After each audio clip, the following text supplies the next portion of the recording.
This is Eyewitness News Conference.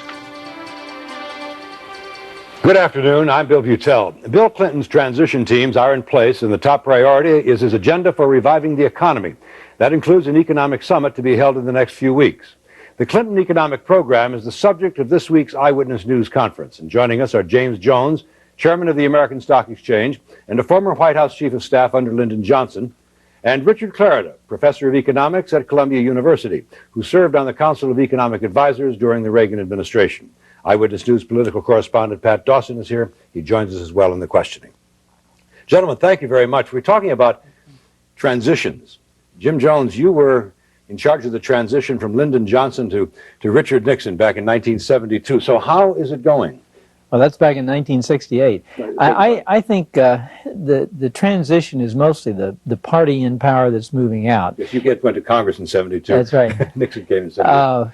And I think President Bush has shown tremendous willingness to make sure that this transition works well. Lyndon Johnson obviously did not have a good transition, and then Jack Kennedy before him had a rather strained transition. And what President Johnson told us, he wanted everybody in the Nixon cabinet, staff, and the president himself to be ready to take over completely at noon on January 20th.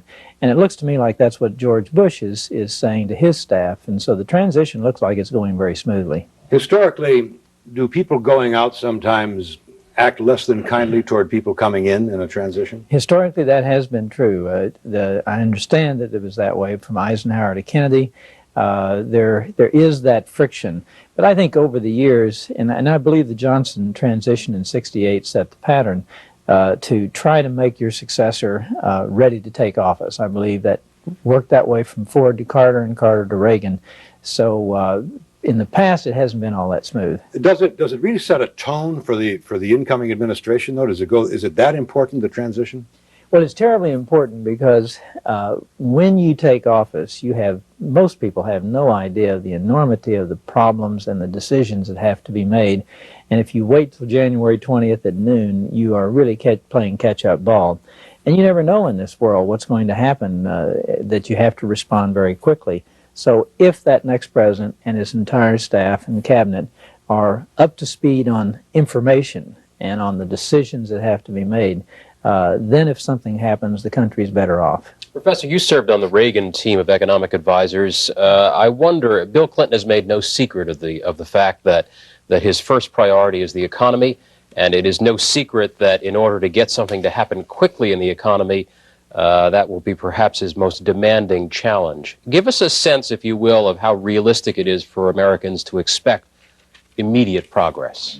Well, I think that's a consideration right now in the Clinton team from what we see in the papers. They really have two choices. On the one hand, they want to maintain the enthusiasm and the hope, which they very skillfully were able to engender during the campaign. On the other hand, the economy is very sluggish. The U.S. is part of a global capital market now, and I think during 1993, we'll have a modest rebound, and so I think it's probably not realistic to expect a gangbusters recovery such as we saw in previous economic upturns. But I think Mr. Clinton is doing a very capable and admirable job in conveying that reality. So, is it a matter of images in the sense of conveying concern? I guess the question is, for example, two of the economists who will be at the top of his economic team are both ardent backers of government intervention in stimulating the economy. Is it realistic to expect that they can do something dramatic in a short period of time? Well, let me give you my perspective on that. I think Bill Clinton ran a very good campaign when he articulated the need to rebuild America through infrastructure and to encourage private companies to invest.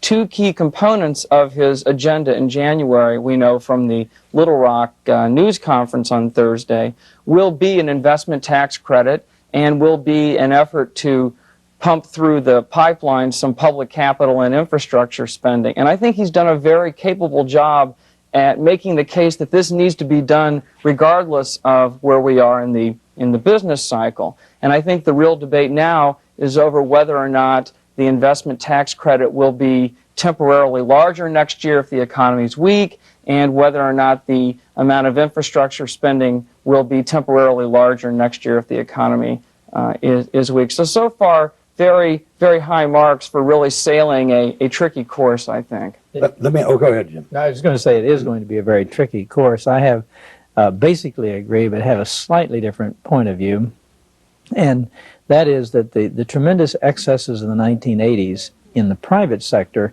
has largely been wrung out. I'd say 3/4 of that has been wrung out, and the private sector, the economy, the underlying fundamentals, I think, are very solid and poised to take off. So it seems to me what President-elect Clinton has to do is to give a stimulus, but I would say the majority of that stimulus is a leadership psychological stimulus to let the nation know that we do have a plan, we do have a way to get there, to create some hope, to create that kind of sense that we're going somewhere. And about 40% of that stimulus should be fiscal. And if you go too far in the fiscal stimulus, you can then get a reaction from the financial markets that would cut that recovery off and keep it from being sustained. Jim, excuse me, but let me ask you to put your other hat on for just a second. As the head of the American Stock Exchange, we saw some rumblings in the markets about a week or 10 days before Bill Clinton was elected president that were clear concern about his policies. Is that concern still there?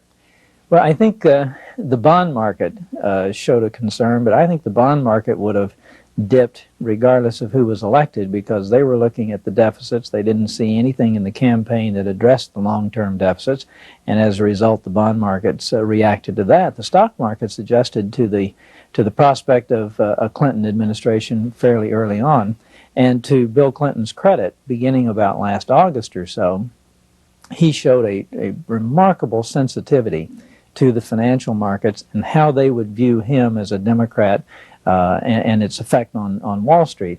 And he has been making individual calls. He's been meeting in small groups with financial leaders to let them know that he's solid, he's moderate, he doesn't have two heads and things like that. And the stock market, I think, has adjusted to that quite well. To both of you, Mr. Clinton seems to want, or doesn't seem to want, he definitely has to make a choice, he indicates, between tackling the deficit or priming the pump and getting the economy going again. He seems to want a little bit of both. Can he get a little bit of both, Professor? Well, as I said earlier, the campaign was very successful in making a case with which I agree, that the country needs to rebuild, needs increased infrastructure spending, and needs increased private investment. The 1980s... Now, this would be priming the pump. Well, no, let me get to that, because the original plan during the campaign did not emphasize priming the pump. And it would appear to me from what we see coming out of Little Rock and discussions with people who apparently talked to Governor Clinton is that they have an option available that they can deploy on January 20th, which is that if the economy continues to be weak, instead of asking for $20 billion in extra infrastructure spending, they'll ask for $50. Instead of having a 10% investment tax credit, they'll have a temporary 20% investment tax credit for just 1993. So I think that option is available, but I don't think the governor's made up his mind, and I think that's a good thing, which reflects the comment earlier. Jim? No, I think he can have it both. In fact, I think he has to do both. There does need to be some stimulus for the economy to get it moving and to have some, to create some consumer confidence that things are going and moving up. But it is tricky. He's got to do simultaneously a deficit reduction package that becomes automatic once that recovery is fully underway. And if he doesn't do that, it could undermine the recovery. Let me ask you this question. It is said that retail sales are beginning to climb up. You talk about consumer confidence, psychological lift. If Christmas shopping, Christmas retail sales seem to say that there's better than it has been the past couple of years, is consumer confidence putatively coming back? I think consumer confidence is coming back. I think the American people have been so demoralized by a couple of things. The wringing out of the excesses, where the huge layoffs and constant headlines of major corporations laying off thousands of people. Secondly, the deficit that seemed to limit the future opportunities for young people has been demoralizing. And then third, just the general gridlock in Washington, the feeling that nobody was really paying any attention. When the election was over, I think it was very significant that reporters, Republicans, Democrats, everybody wants to grab onto some hope that things will improve. And so there is a desire for consumer confidence to come back. Clinton has played it very well in terms of trying to instill that sense of confidence, not promising something that can't be achieved, but saying we're going to do something. And so, yes, I think consumer confidence is coming back. Second factor is sort of a humorous thing. A lot of people are paying out their bonuses and various things like that this year because they're afraid taxes will go up. That'll mean more cash in the pockets of people who may make the Christmas season a better retail season also. Jim, I'm glad you included reporters in with Republicans and Democrats and other Americans. It's very comforting. Since I started out as one, I feel I have to. It's very comforting given the president's last few weeks where he was talking about annoying the media. One of the other things that he was saying in his last days was when we had that report about a week before Election Day on the gross domestic product, was that, hey, things aren't as bad as you say. Now, it wasn't a very convincing argument at that moment because people had been conditioned to believe that the economy was in a lot of trouble and the Democrats were spending an awful lot of money trying to convince them that the economy was worse than they could imagine. That was part of the campaign. I guess the question is, Professor, was he right? Is the economy really not that bad? Well, I must tell you that there is a real disconnection now between consumer confidence and the employment side of the economy. That is, are people working? Are they gaining jobs or losing jobs? We're in what appears to be the 18th month of a recovery in that GDP, total output has been growing, and yet unemployment is rising. It's 2 percentage points higher than it was 2 years ago. And in fact, it's been rising more in the last year than it did during the year of the, quote, recession. So I think that from the perspective of the public, there's a very real sense of concern. Nonetheless, I do completely agree with the earlier comment that I think the economy is poised for something of a good rebound next year, simply because of the wringing out of the excesses, as well as the fact that there, I think, is a pent-up demand for durable goods. People have deferred purchases for a while. Interest rates are low, and I think some of the conditions are positive. But the psychology of a bad economy is often a function of what the employment situation is like. Absolutely. Clearly, one of the things that drove George Bush from office was the fact that there were an awful lot of people who were either A, unemployed, had a relative who was unemployed, or a neighbor who was unemployed. Absolutely. That's the thing that cuts at people's sense of security. Can Bill Clinton change the psychology of the country with regard to the economy without changing those unemployment numbers? No, I think unemployment's going to have to come down. I think unemployment will come down. The irony is the recession was not as deep as most recessions we've experienced in post-World War II period.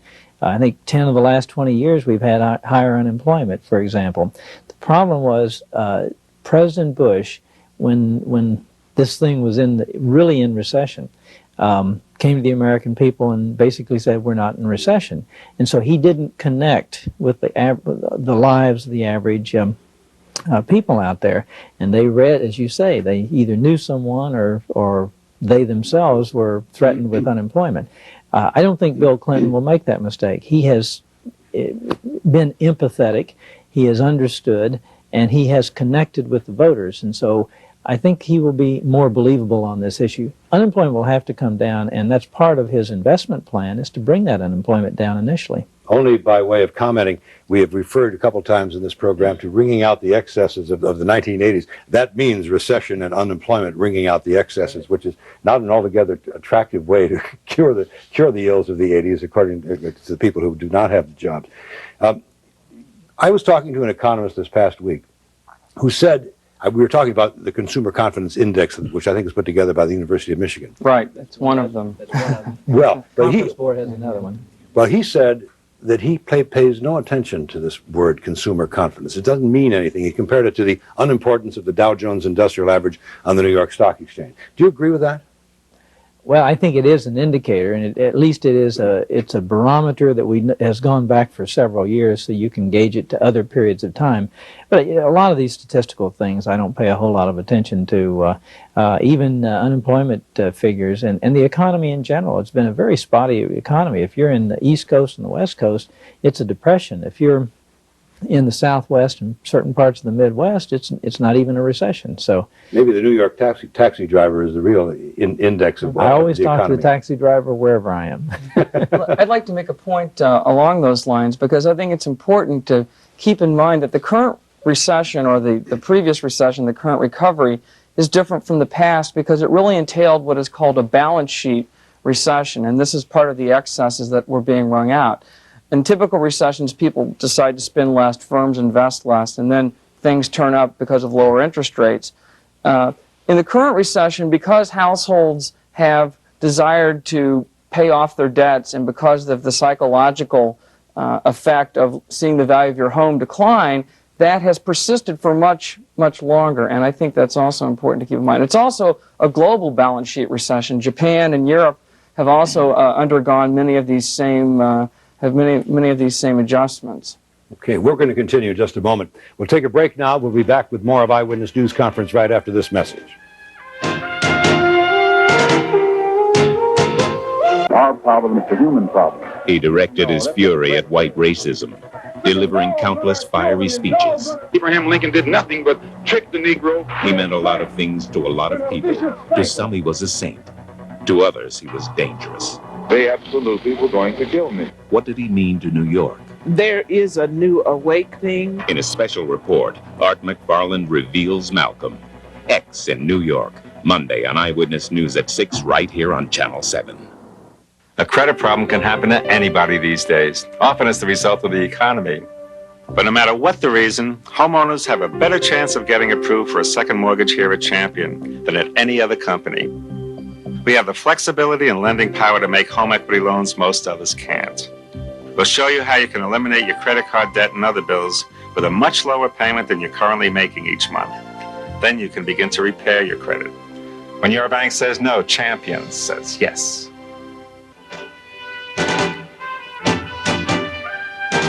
We're back now with Eyewitness News Conference, and our guests of the morning, James Jones, chairman of the American Stock Exchange, and Professor Richard Claret of Columbia University, a former member of the staff of the Council of Economic Advisors under President Reagan. We continue now with a question from my colleague, Pat Dawson.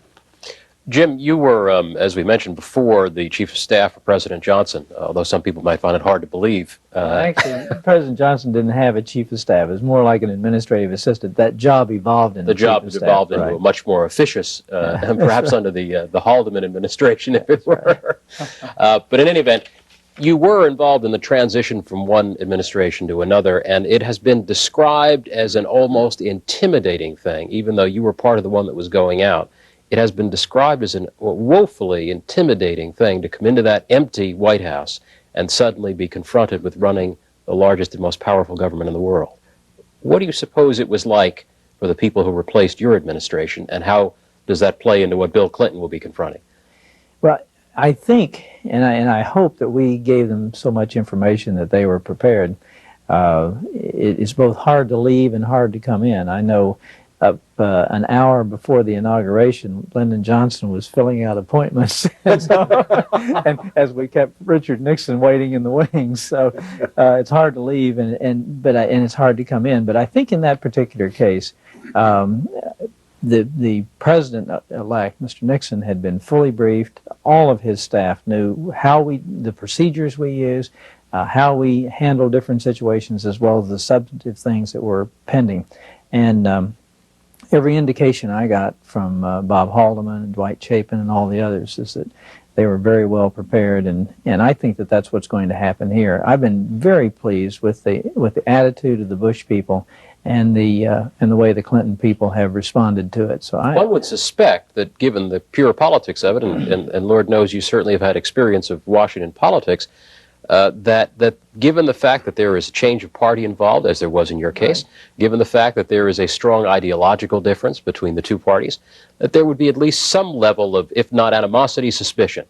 Not the case? No, it all depends on who's in the Oval Office. And Lyndon Johnson took the attitude, and I think George Bush has that attitude. It's a very historical perspective of the office and the respect for the office.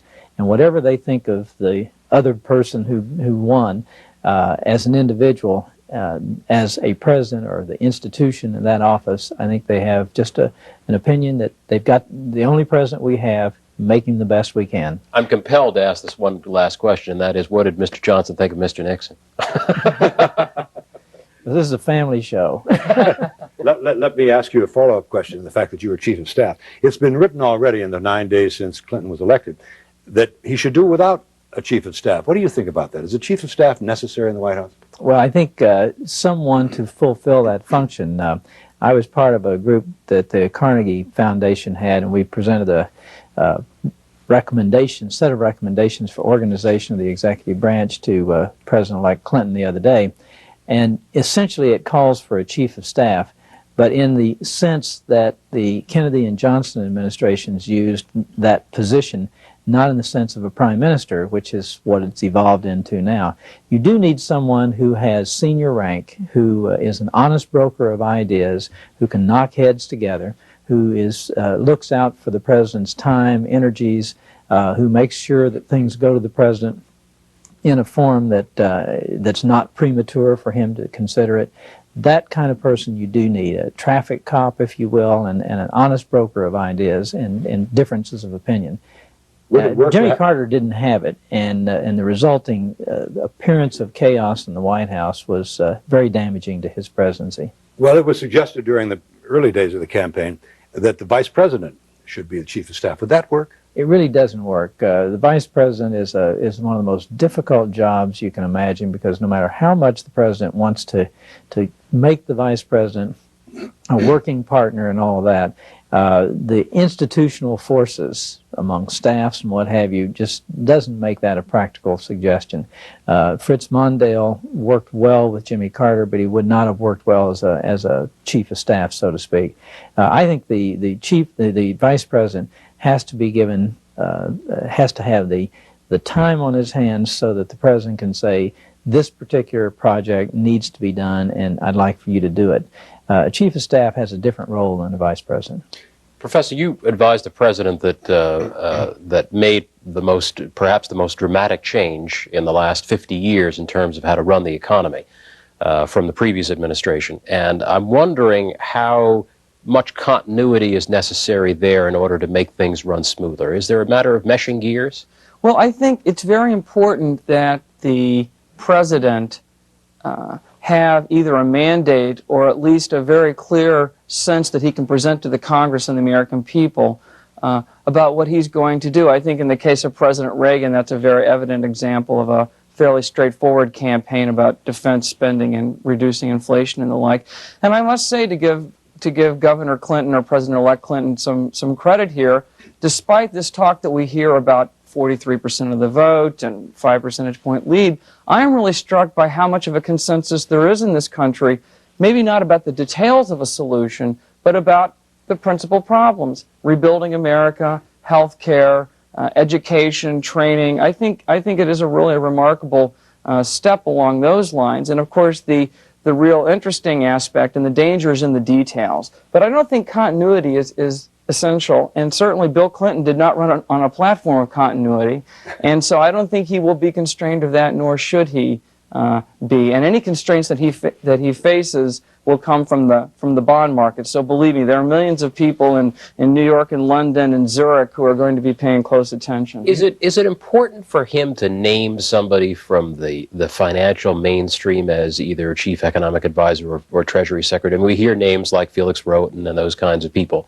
Is that important for him to do? I would defer, but my own view on this is I think it is important, and perhaps maybe a bit more important for a Democratic president coming in, and so certainly I would think that he would probably go that route. Well, Jim Jones, Clinton is talking about creating and is in the process of creating an Economic Security Council. Right. Many people have said that to do that and have Robert Reich at the head of that would conflict with an appointment of the Secretary of Treasury, that the National Security or Economic Security Council would inevitably and detrimentally take away from the power of the Secretary of the Treasury. It really shouldn't. Again, this Carnegie Commission study, we recommended 3 councils in the White House: the National Security Council, Domestic Council, and Economic Council. And the purpose, if the purpose is to have a staff assistant be the coordinator, not the initiator of programs or the implementer, but the coordinator of the cabinet. And if that's the case, then the Treasury Secretary's role would not be diminished. But it's going to take leadership from the President to make sure that the White House staff acts as White House staff as opposed to a cabinet officer. One thing more. Last year, President Bush, in about this time last year, November 1991, said that he was going to present to the American people in his State of the Union address the economic program that he was going to have for the rest of his term and which he assumed and hoped was going to get him reelected. I compare that with President-elect Clinton this past week at his news conference on the economic plan, saying there will be no overnight miracles. We're going to go slowly. Do you expect that the American people are going to be patient with Clinton as they were not patient, apparently they were not patient, with Bush? In other words, waiting for quick action? Yes, I think so, for a couple of reasons. Number one, I think they believe that Bill Clinton identifies with their problems and understands their problems and connects with them, whereas they didn't believe that with George Bush. So he was unable to connect. Number two, this whole deficit issue, which has been sort of an abstract issue for 10 years, people finally understand it. They understand the enormity of it and the complexities of it and how deep it is to get out of and how important it is to get out of.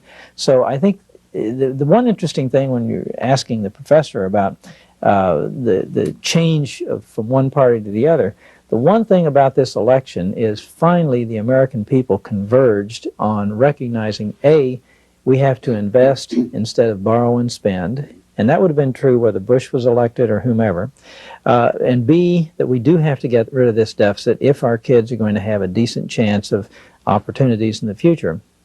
And see that that's going to be hard and it's going to take some sacrifices. I think Bill Clinton has set up that proposition rather well, and I think he's going to be given some time. In the very short time that we have left, will the business community sit still, do you believe, for a substantial tax increase to help clear the deficit? Yes, I think so. I believe that high-income earners will take a tax increase as long as they know it's not just being spent frivolously. If it's being spent to invest and to get rid of the deficit, I think they'll support it. Professor, what's your sense and answer then? About 5 seconds. Well, I think that's probably correct. You did that beautifully in 5 seconds. Thank you very much. We're out of time, as you might have guessed, on this week's edition of Eyewitness News Conference. Our thanks to James Jones and to Professor Richard Clarida for joining us. And with Pat Dawson, I'm Bill Butel. Thank you for joining us. Have a good afternoon.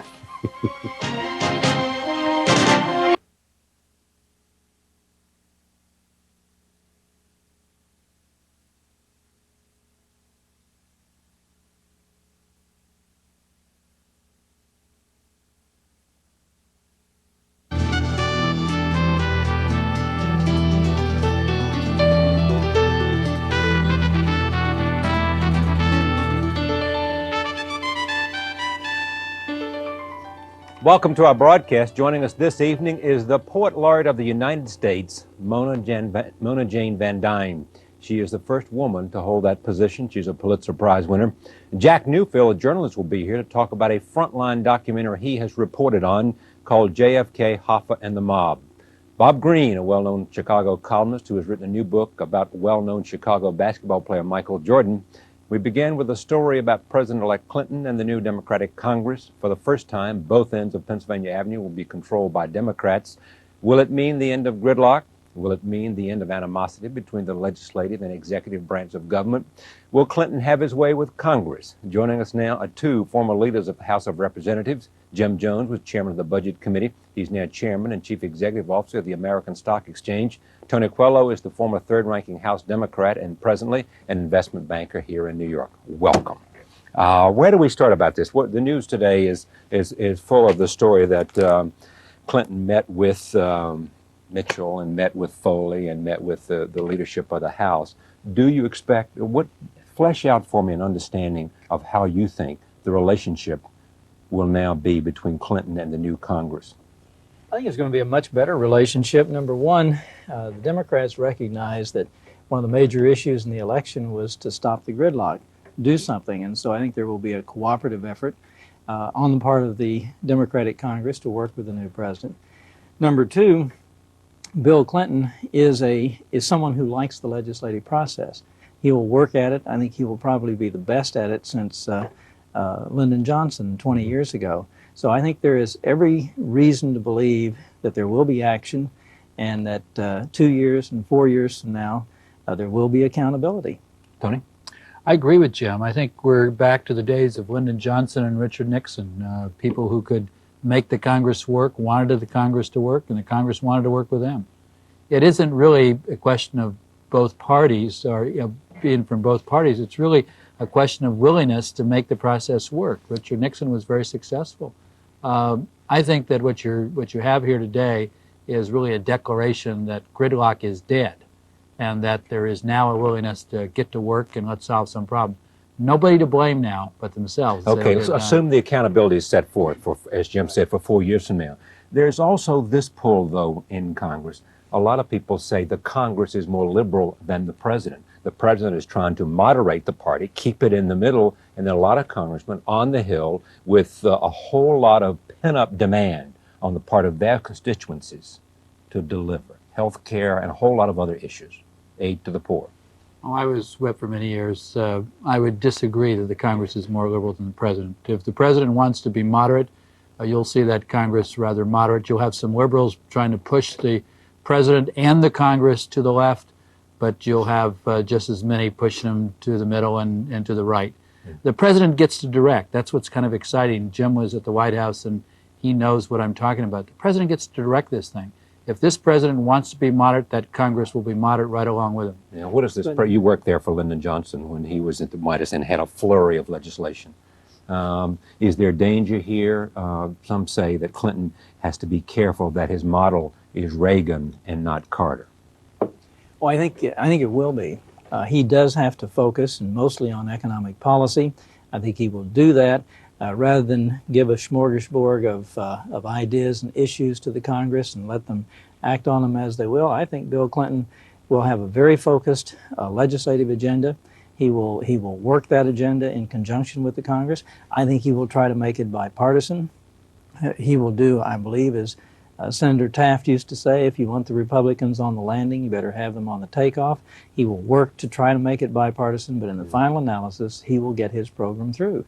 The other factor is that about 25% of the new Congress, the new House of Representatives, will be new members. And I think they're a little more conservative than some of those they've replaced. But most of all members of Congress, I think, read this election the same way. And that is, we've got to do something about getting the economy going. We've got to do something about the budget deficit. We've got to do something about health care. We've got to get some fiscal responsibility back in government. And I don't think that goes along liberal or conservative lines. Is there any mood on the part of Congress in Washington to change the relationship between politics and money? Tony, you had a reputation for raising a lot of money for the Democrats. I had a reputation for raising a lot of money and also wanting to reform the system because I thought it needed to be reformed. And I really do think it needs to be reformed, and I think it will be reformed. I think that the Congress passed campaign reform legislation. Mr. Bush vetoed it. This president will not veto it. He will propose it, and the Congress will work along with him. There will be campaign reform legislation adopted in the first year of this president. I think it needs to be done. I think most people agree with that. What do you say to this idea that Bill Clinton needs to make somebody mad? It's the notion of saying, who's he going to say no to? He is pulled by a number of constituents, a number of people who believe that somehow they contributed to his election and they want theirs now. He's going to get a PATCO situation. He's going to get some type of situation. PATCO is where Ronald Reagan took on the controllers. Air traffic controllers. Right. He's going to get a situation where he's going to be faced with something the three of us don't even know about today, that he's going to have an opportunity to define his presidency within the first 3 months. And he's going to have to make somebody mad. He's going to say, this is the way it's going to be, and hopefully prevails. And he, in effect, takes charge. The presidency is symbolic, and there will have to be a symbolic move, I think, to say no to a perceived powerful interest group. I think he will do that. He did that quite well in the campaign with the Rainbow Coalition convention. He basically came out to saying no to the Sister Soldier attitude, and I think that helped him in the campaign. I think something like that, as Tony says, will happen early in his presidency. He will have a high-profile no to an interest group, and that will help set the tone for his. But you can't say what that'll be. It'll have to present itself. It has to present itself. You can't really stage it, Yeah. or it doesn't have the impact. Something will come up and present itself, and I think he'd be very good at it. This man, I've been around about 28 years in politics now in Washington, and I have not seen somebody who understands the process better than this guy, who is dedicated. How do you measure that? Well, here's a guy who really believes that he can make the system work, who has read it, who understood it. He knows the individuals. This is a calculated guy. Very, very good. But all you guys are saying that now. Where were you a year ago when everybody was saying that Bill Clinton, where are the best Democrats that we have now among the candidates who are running, not the best that the party can offer? Now all of you guys are stepping forward saying, this guy's the greatest politician I've ever seen. This guy's the best leader I've ever seen. This guy knows more than anybody I've ever known. Let me tell you where I was a year ago. I didn't know that he was going to run the type of campaign that he ran. I didn't know he was going to do some of the things that Jim talked about. Neither did you. Neither did the American people. This guy developed himself during the campaign. He became a hell of a candidate, and he became a hell of a nominee for the Democratic Party as a result of the way he conducted himself during this campaign. I don't think any of us knew he would have the kind of. Let me just interrupt you. None of you knew that he was as good as he is as a candidate. As a candidate. Okay. Big difference. But I was in the state next door to Arkansas. Right. And we observed him as a leader in terms of the legislative process and all that, which is what we're talking about now. And very clearly he enjoys it. He understands it. As I said earlier, he's the closest thing to a Lyndon Johnson in terms of the process and the enjoyment of making government work that we've seen in a long time.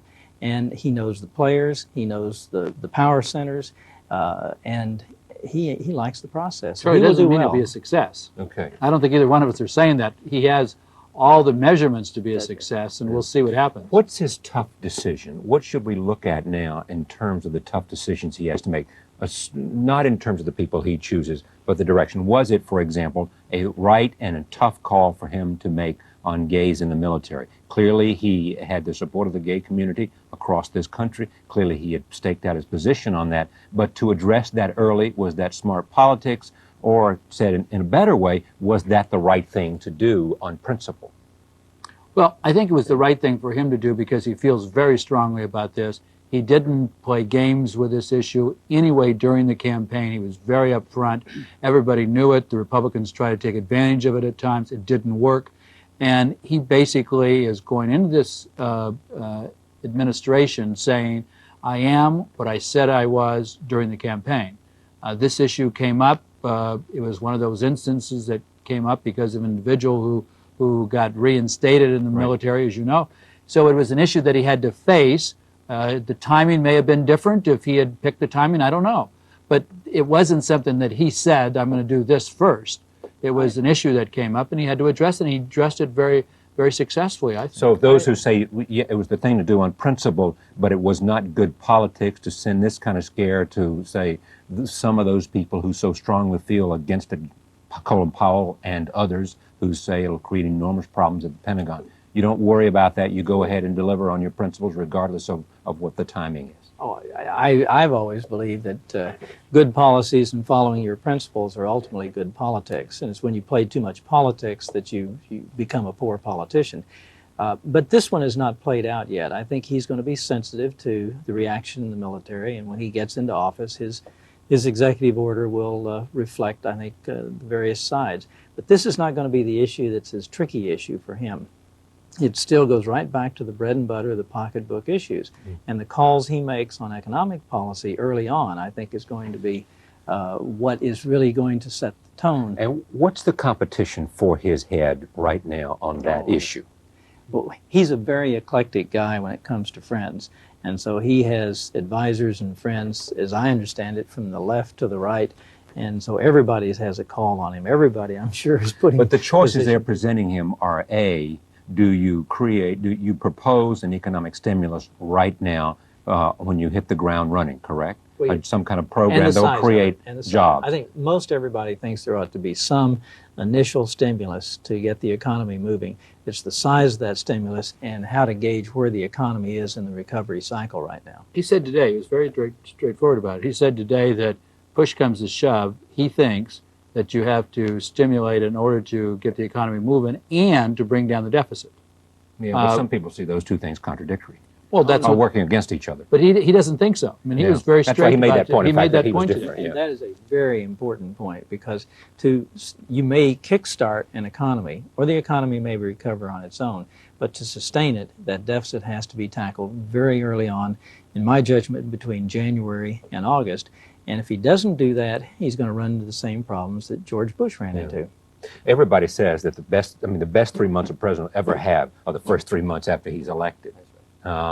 What's the danger for him? That he seems to have learned the lesson of Jimmy Carter. Don't try to do too much, or you get in too much trouble by diluting your impact. I think the other important thing is to do what Ronald Reagan did. And it's not that you don't try too much, is that you personally focus on only 2 or 3 things. You can do 10 things as an administration. You can have a cabinet officer pursuing this or that, and that's all done in those first 100 days or first year or whatever you want to do. But you as president only focus on 3 or 4 things, so the public understands what you're about. You create what your presidency is by those 3 or 4 things that you go after. Ronald Reagan did that very successfully. He let his cabinet officers lose issues. He didn't lose them. Thank God, that guy lost it. And if they won it, it was his. But he was very careful in orchestrating that. In terms of every speech repeating all the same message, all the photo ops said the same thing, is we've got to get the economy, we've got to deal with inflation, we've got to get the inflation down, we've got to cut taxes, and we've got to increase defense spending. The only danger I would say with this guy is that he understands that intellectually. His staff understands that.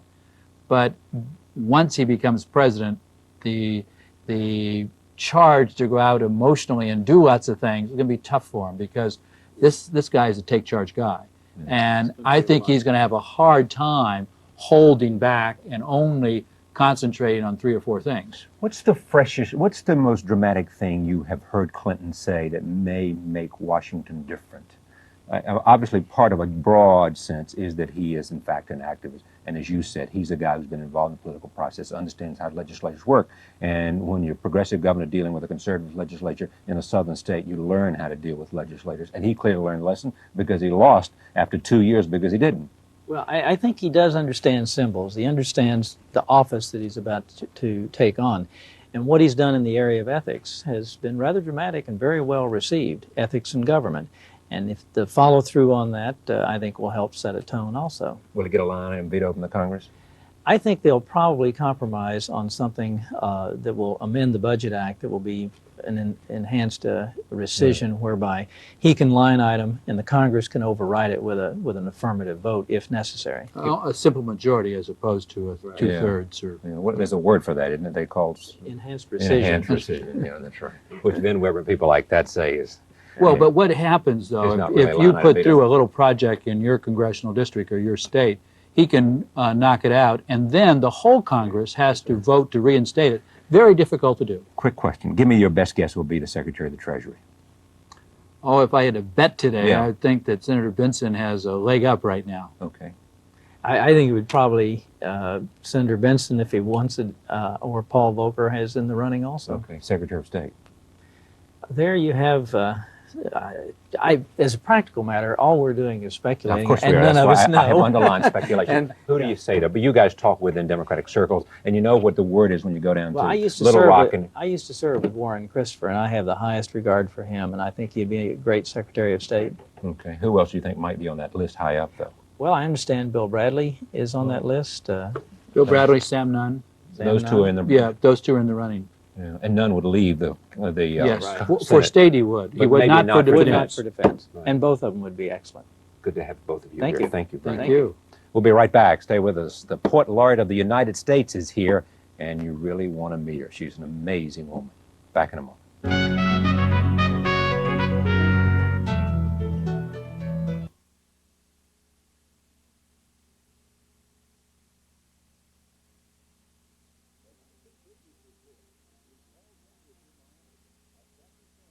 The Nightly Business Report with Paul Kangas in Miami and Cassie Seifert in New York.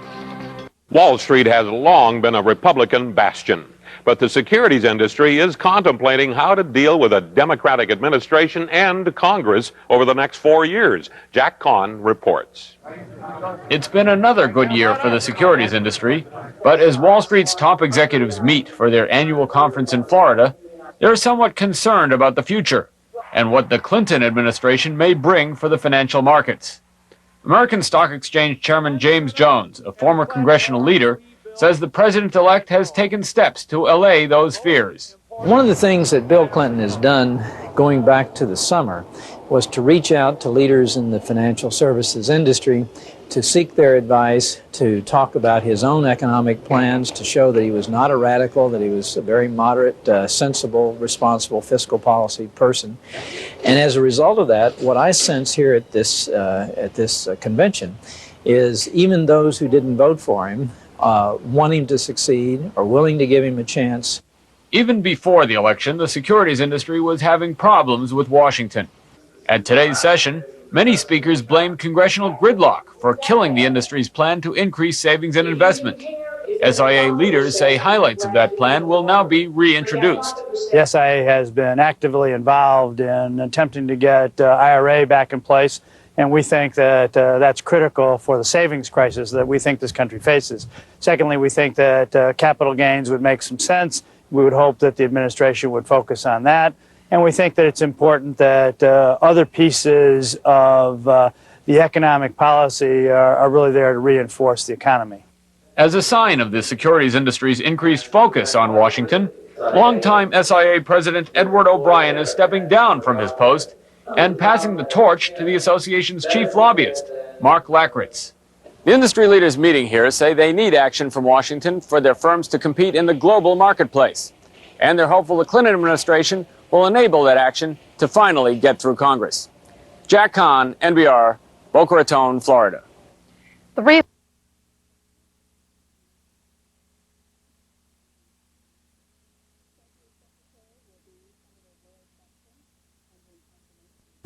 Treasury Secretary will be Senator Lloyd Benson, pending confirmation in the Congress. Deputy Secretary nominee Roger Altman, who currently is an investment banker and has a former Assistant Treasury Secretary position in his past, to head up the Economic Security Council, a new organization. Robert Rubin, who is currently co-chairman of Goldman Sachs and Company. As budget director, Mr. Clinton has tapped Congressman Leon Panetta of California, who currently heads up the House Budget Committee, and as Deputy Budget Director, Alice Rivlin, who formerly served as Director of the Congressional Budget Office. We are taking your telephone calls, your reaction from around the country. We are going to speak right now with Jim Jones, who is on the line. Mr. Jones, good afternoon. Chairman of the American Stock Exchange, former member of Congress yourself. How are you? Fine, sir. What's your reaction to Mr. Clinton's economic team? Well, I think he's got a good team there. They reflect what I think Bill Clinton heard in the election, and that is that they want a program that will get moving. They want a moderate program, and I think these folks show that they know how to get things through Congress, and that they're moderate on economic policy. Let me repeat to you a comment we heard on our program just a little while ago, which was, don't worry and don't overplay the reaction from Wall Street. Wall Street will be happy if the economy's going well. What do you think? I think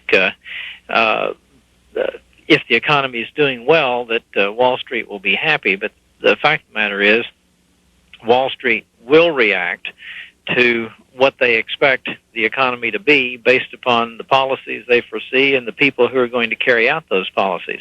And so I think it was very important for Bill Clinton to send some positive signals to the financial markets that he's got a sound group of people and a sound program that he hopes to impart. And I think you see that the financial markets will respond to that. Mr. Jones, I want to invite you. I'd like to spend some more time with you talking about the subject. Right now, we want to go to Capitol Hill, where a press conference is just getting underway with Senator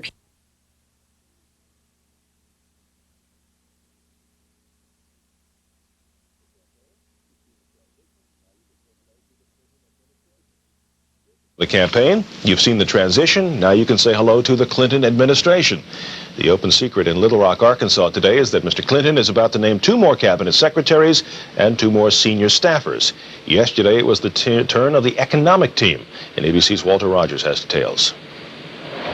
With his economic conference scheduled for next week, President-elect Clinton fielded his first team of economic advisors, one aimed at sending a reassuring signal to the financial markets. 4 men and a woman, mostly moderates, all establishment.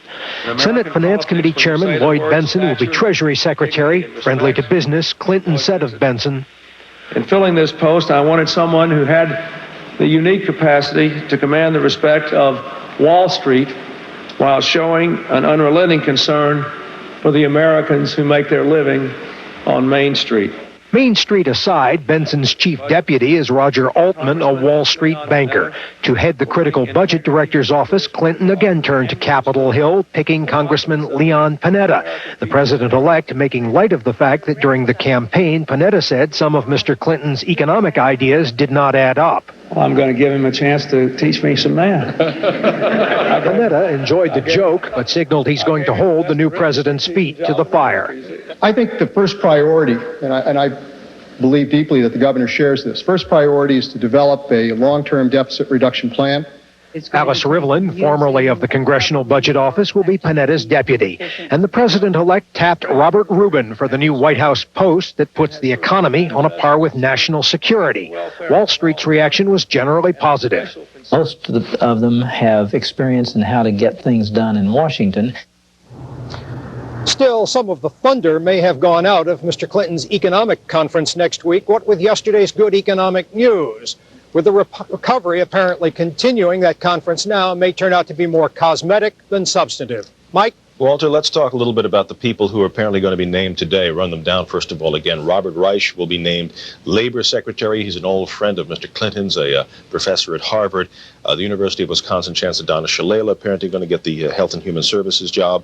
Florida environmental official Carol Browner to head the EPA, and Laura Tyson to head the Council of Economic Advisors. What kind of signal or signals is Mr. Clinton sending out with those appointments? 2 very clear signals, Mike. The appointment of Mr. Reich to labor signals Mr. Clinton is endorsing or is creeping close to a national industrial policy, which many people say the United States must embrace to compete with Japan and Germany on the world global economic scene. And of course, the appointment of 2 women, the 2 you mentioned, further makes Mr. Clinton committed to his pledge to make his cabinet more like the overall demographics of America. Okay, Walter, have to leave it there. Appreciate it. ABC's Walter Rogers, live for us this morning in Little Rock.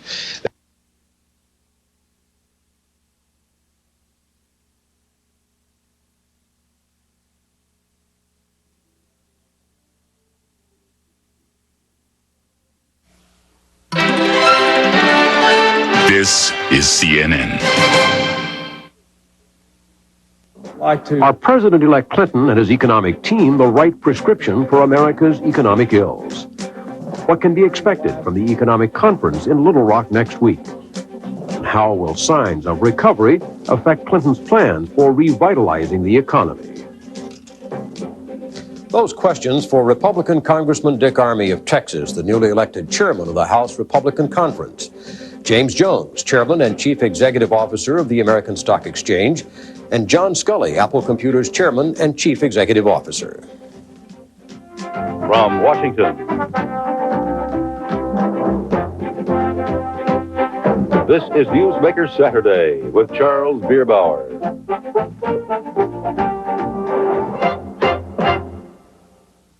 And I'm Carl Rochelle, sitting in for Charles Bierbauer. Gentlemen, thank you for joining us. When President-elect Clinton announced his choices for members of his cabinet, he said he would stay away from insiders. It seems to me like the choice of Lloyd Bentsen, of Alice Rivlin, and his early choices are insiders. Congressman, are they? Well, certainly Lloyd Bentsen and Leon Panetta are insiders. Alice Rivlin was not long ago head of CBO, I believe. Or OMB, one or the other, but she's not, she's an outsider. She's one that's got a quick reach back in. Well, is he breaking his promise to stay away from insiders by doing this? Well, of course, it's hard to tell. First of all, let me say, Senator Benson and Leon Panetta are competent, able, serious-minded people.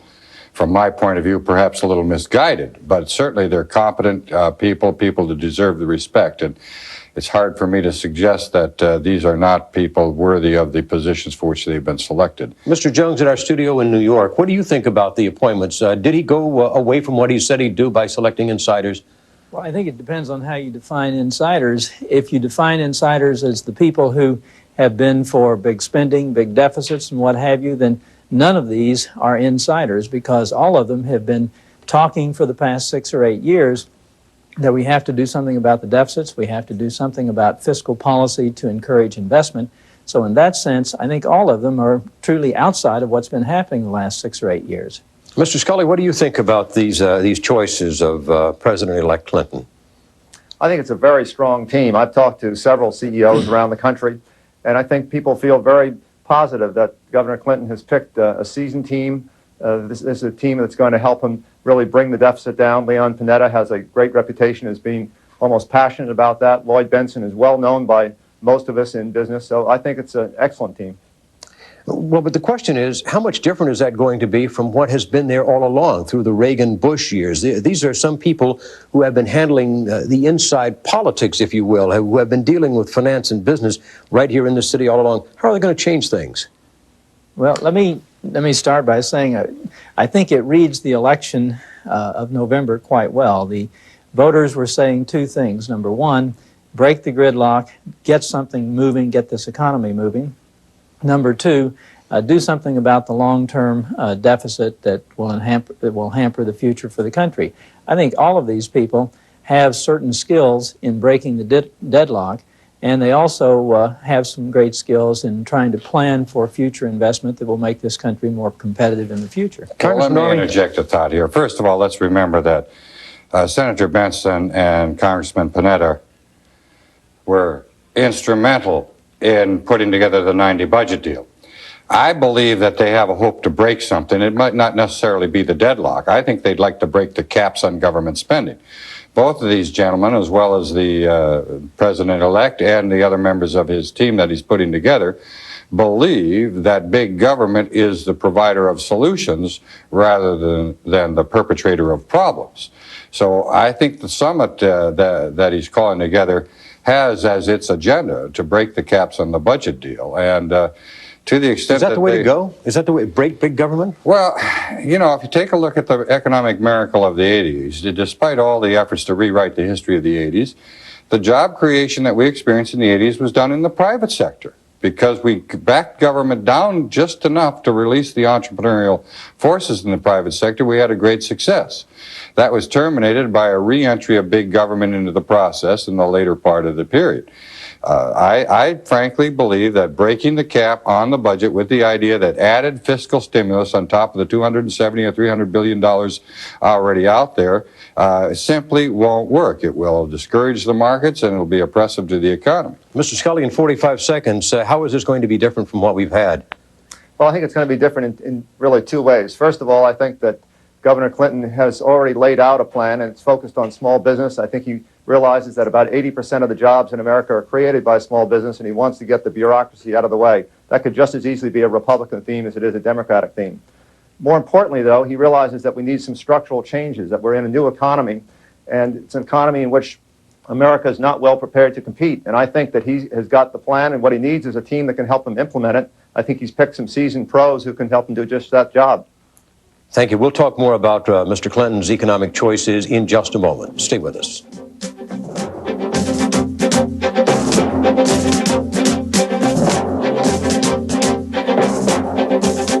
Topic of Newsmaker Sunday. Congressman, I guess I'd like to start with you. We've been hearing some awfully good economic news, and this economic news, of course, would lead one to believe that things are recovering without any action from the Clinton administration. Where does that leave them with their plan to stimulate the economy? Well, of course, it's very confusing right now. We do have a lot of good economic news out there, but the job creation isn't coming back as it did.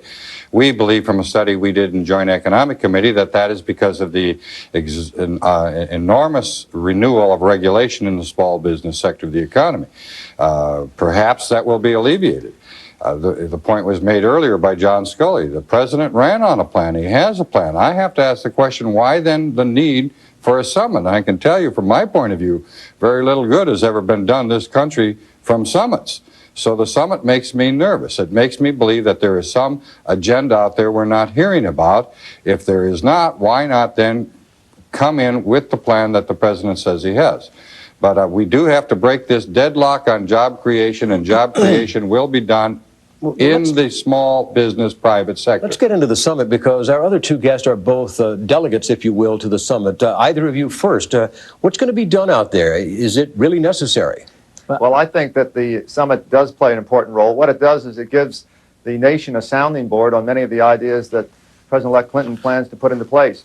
He's brought together labor leaders, economic leaders, business leaders, and I think he comes with a clear point of view of what he would like to do.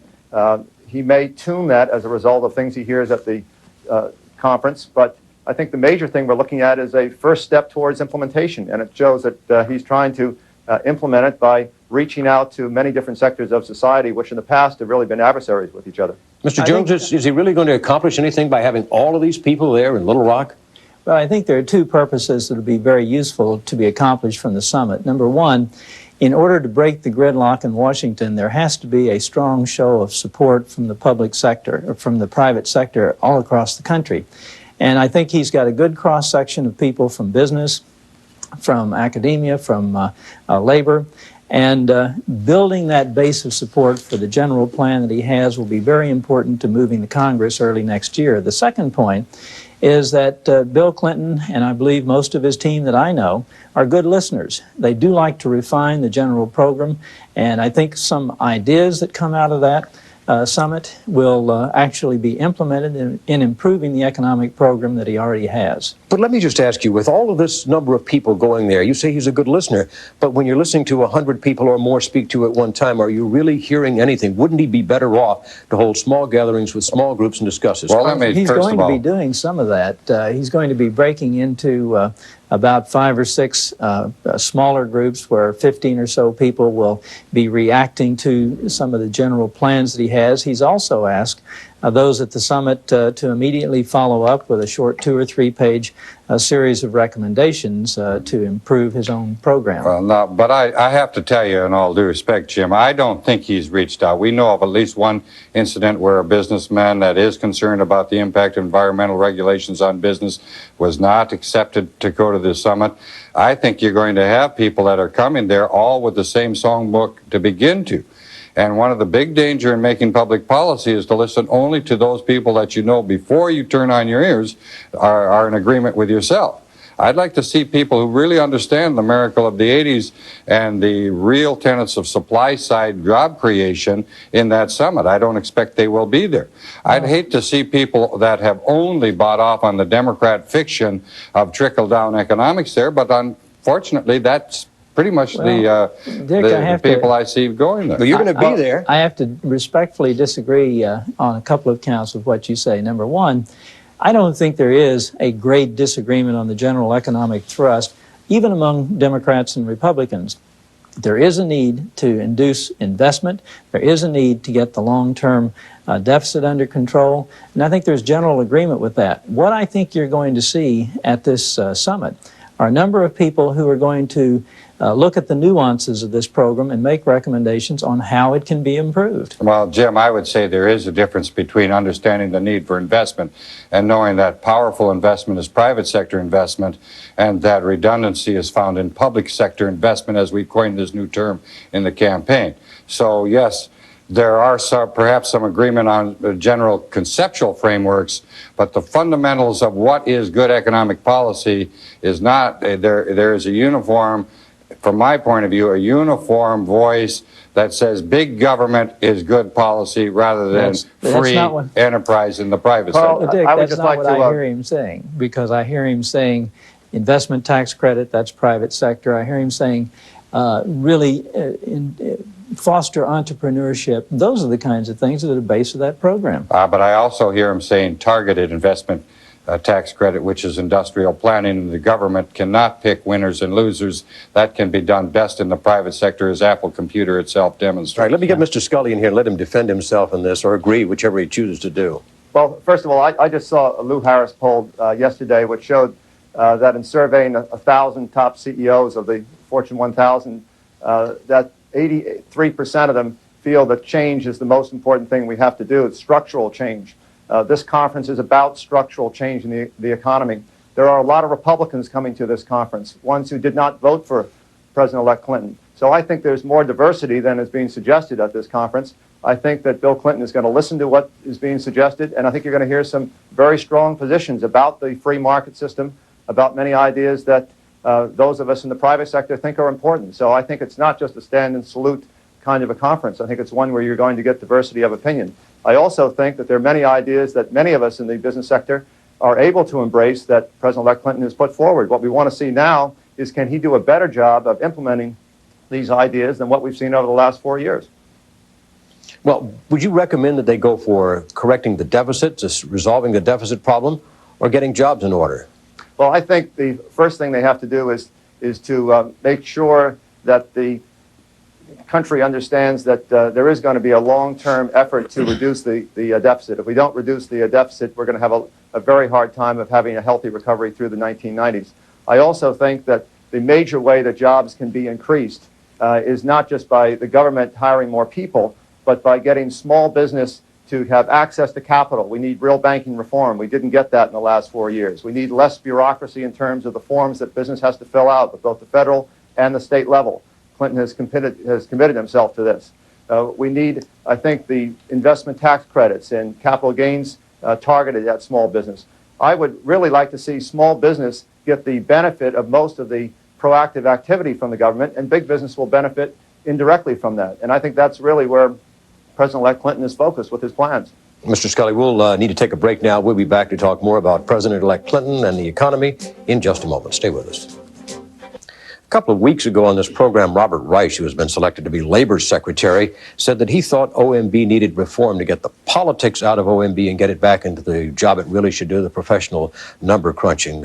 Congressman, I wonder if you believe with his selections of his choices for Leon Panetta and Alice Rivlin for OMB, that that's what Mr. Clinton is doing. Well, it's possible. They're both very professional people, but the fundamental reform you have to make is between the legislative branch and the executive branch. 1974, at the time that CBO was created, we basically took the power away from the executive branch. I think Leon Panetta is going to be very frustrated over in the White House, realizing that he's expected to do clerical work for Congress and that, frankly, they have no authority or power in the White House over budgetary matters. I have an idea that we'll see a renewed interest in budgetary process reform by Leon Panetta, who feels, as in fact he will be, an outsider in this process. You think he wouldn't have taken the job unless he thought he was getting some clout with it? Well, it's hard to tell why people take jobs in politics, and certainly there is some clout still in OMB. But that clout is not over the budget itself. It's over the regulatory agencies, and I doubt very much if he will be encouraged by the Democrats to exercise that clout. Mr. Jones, you've been on the Hill a bit. You were a former member of Congress. What do you think about that? Well, I think there is going to be some budgetary reform. I think some of it will be introduced in the Congress itself, and some of it will be recommended by the administration. For example, there's a lot of talk about line item veto. Well, I don't expect a constitutional amendment to occur, but I think the Budget Act itself can be amended and will be amended to give the President and the executive branch more power and authority to step in and to cut out some programs, some appropriations that don't seem to make sense. They call it enhanced rescission. I think something like that's going to happen. Leon Panetta has pushed for some time for the biennial budget so that you don't go through this silly exercise every year, you go through every 2 years. So I think there will be some reforms in the budgetary process. Mr. Scully, do you believe that OMB should lose some of the political clout that it's had all of this time through the Reagan and Bush administrations? Well, I think the most important thing that President-elect Clinton ought to push for right now is the item veto. I think he has to have that capability, as most governors do in this country, to be able to cut out the pork barrel type budgets that come up and get included in important programs. I also think that he's got to be able to reach out over the heads of Congress to the people at large. He was elected for change. The business leaders in the country want change. The country is fed up with the gridlock, and I think that The more that he can reach out to different sectors of the country, both business, labor leaders, and others, and say that he wants to get something done, the Congress is going to then be more influenced by that than they probably will be by anything else. Speaking of reaching out to the people, and a quick answer from each of you, he promised to cut taxes on the middle class and raise them on the upper class, on the wealthy people. Do you think that'll happen? Mr. Scully, first. Well, I think there's no question that he's going to raise taxes on people like me. I understood that when I voted for him. I hope he postpones the middle-class tax cut. I think there are other priorities that are more important than that. Mr. Jones? And I expect my taxes to be increased also, and as long as it's used for productive purposes or lowering the deficit, I agree with that. I would hope that the middle-class tax cut would be postponed or targeted in a way that would increase investment. Congressman Army, in 10 seconds. Of course, we'll have to work on that, but I think he'll raise taxes on everybody he can raise taxes on if he complies with the Democrat Congress's agenda. Congressman Army, thank you for being with us today. Mr. Jones in New York and in San Francisco. Mr. Scully, thank you very much. I'll be back with a program note in just a moment.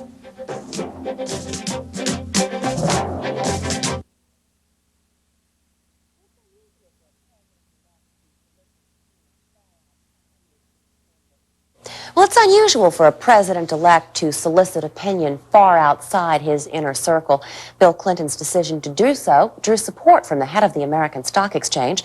Lou Dobbs spoke with him yesterday. What do you think of the idea of this conference? I think it's a good idea because a lot of people have felt left out of the system, including major business leaders, and they're being included, Democrats and Republicans alike. They put a lot of work into this. They've got some ideas to improve the Clinton program, and I think it's going to be a success. Jim, I think something you've just said may surprise a lot of our viewers, that business leaders, about whom I think most people have the idea that they've had access to the corridors of power in Washington for years, certainly the past 12 years, that simply isn't the case. I met 2 Republican CEOs when I first got here, and some other CEOs of major companies who think it's a great idea because they have not felt a part of the system for a while. With that change, or certainly the signaling of that type of change in Washington, what do you expect to see happen at the conference itself?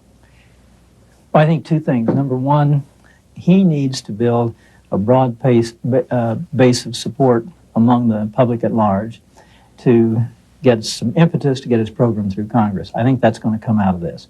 Number 2, he and his team are good listeners. I think they're going to get some ideas to improve their program.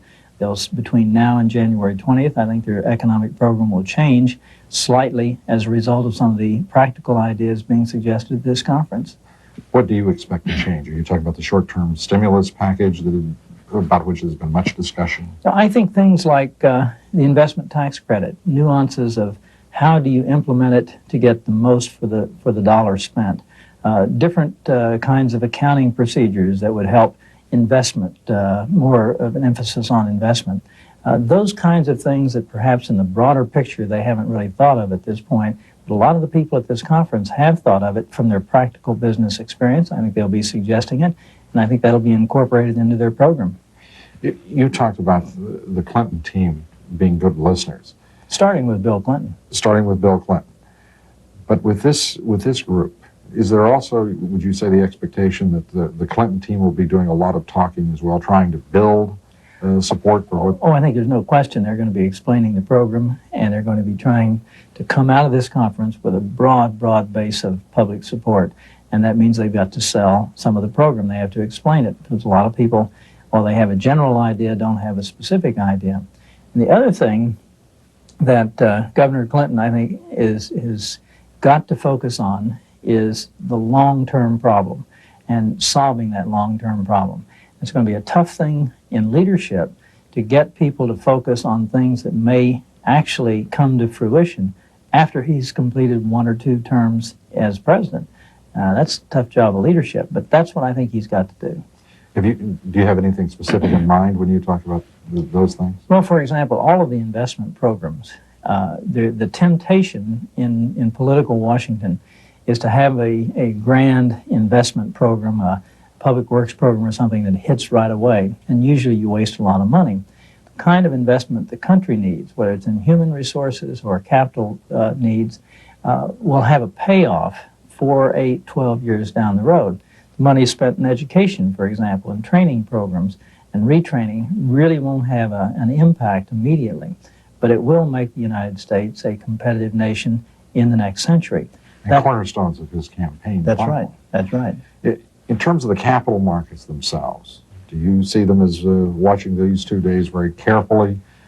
Is this a high-risk proposition politically and in terms of markets for the president-elect? Well, there's always a high risk when you have this many people and these many egos in one room, but I don't see any showboaters here. I think people are here very serious-minded, and so I don't think there will be embarrassments like that.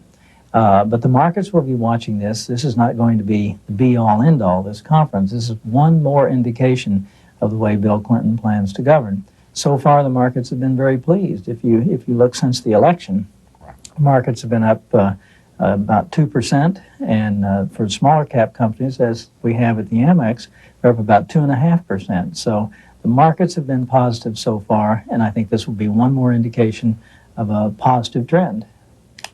Jim, thank you very much. Thank you.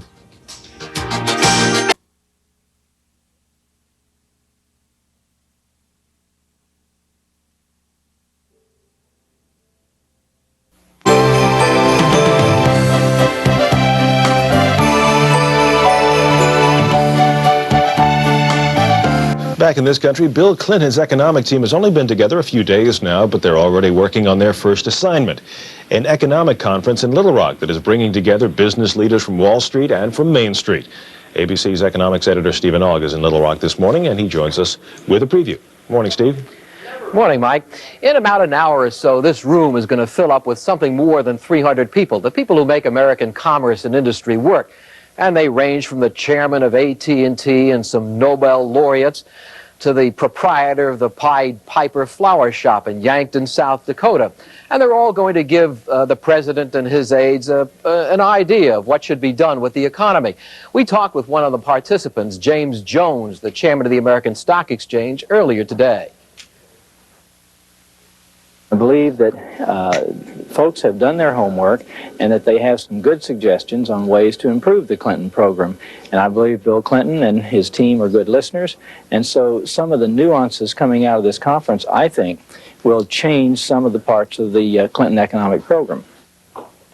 That program that Jim Jones is talking about could also be changed by some changes in the economy since the election. As we know, it's looking up a lot better. Mike? Steve, I was going to say, with a group this wide-ranging, do we expect them to reach any consensus, or for that matter, is that part of the mission here, to try to come up with any firm suggestions? No, there will be a lot of suggestions. I mean, you've got over 300 people, and you may wind up with 300 people giving 300 special interest presentations. But generally speaking, the idea is to let Mr. Clinton listen to all these ideas, see how they affect his program. I don't look for any particular consensus. Is there a strong desire on the part, especially of the big business leaders, to have government do much of anything if, in fact, it seems that this economic trend towards better times is on its way? Well, big business has its own agenda, too. But if you talk to some of the business people I've spoken with over the past few days, they worry about the deficit. That's going to come up here. They'd certainly like an investment tax credit. That's going to come up here. So they've got some of their ideas, but they're also worried about whether we should go ahead and prime the pump, push the economy a little further with things like an infrastructure program for short-term payoff. They wonder whether that's really necessary. Okay, Steve, appreciate it. ABC's economics editor Stephen Ogg live for us this morning in Little Rock. Should point out that Peter Jennings is also there, and he'll be anchoring World News Tonight from Little Rock this evening and have a complete wrap-up of the day's events, what happens throughout the world, and, of course, what happens with Mr. Clinton's team in place in Little Rock.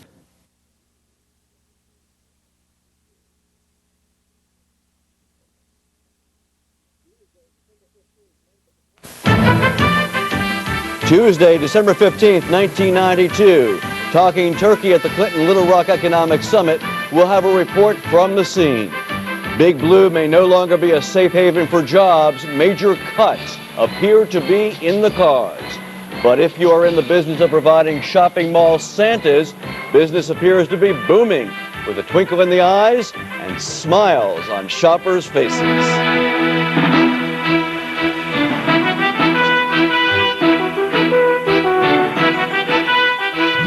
is First Business, Tuesday.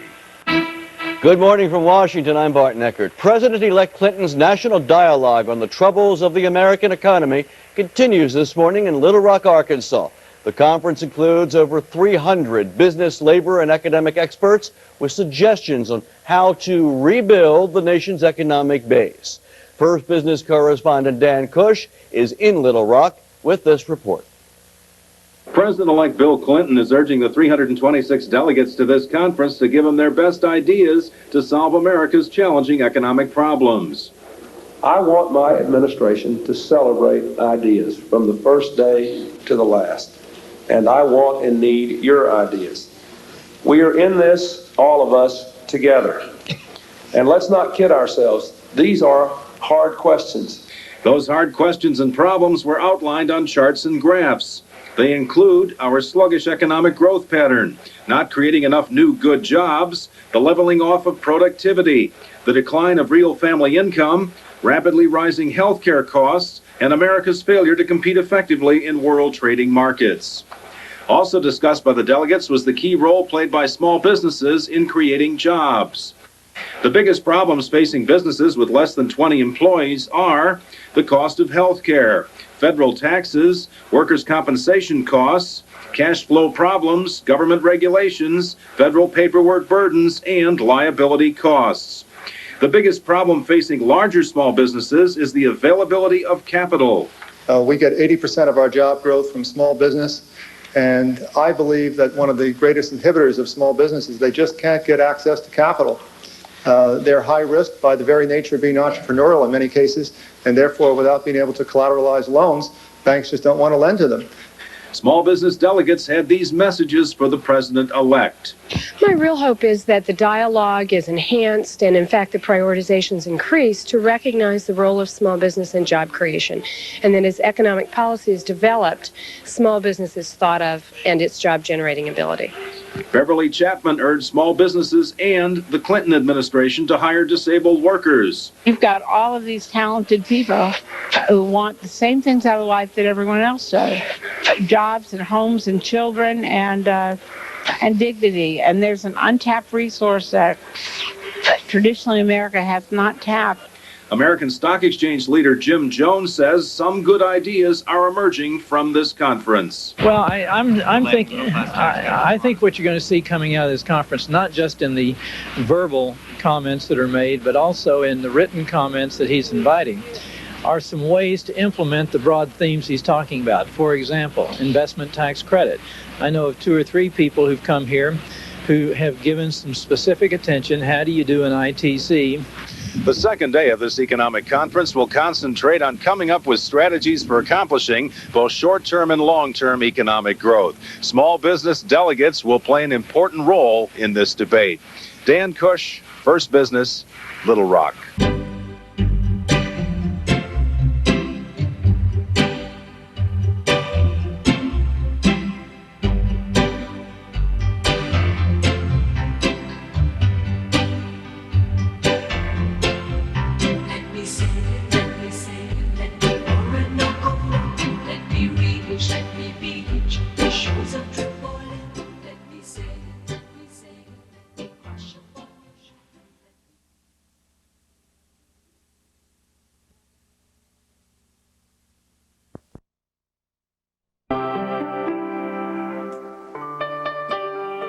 The 13th presentation of Wall Street Week is made possible by Chase Manhattan. At Chase, we believe that realizing our customers' dreams is the best investment we can make. That's why we manage the Vista family of mutual funds.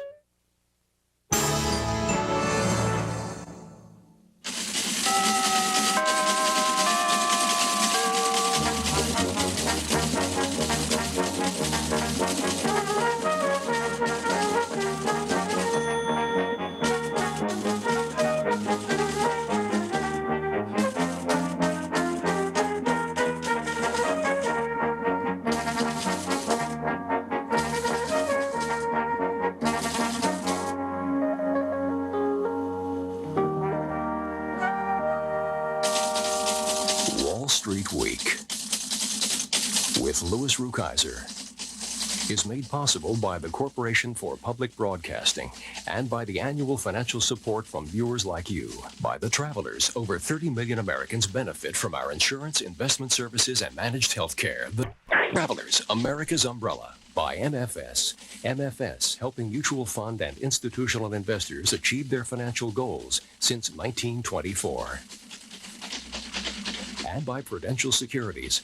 We believe the most important thing we earn is your trust. Prudential Securities.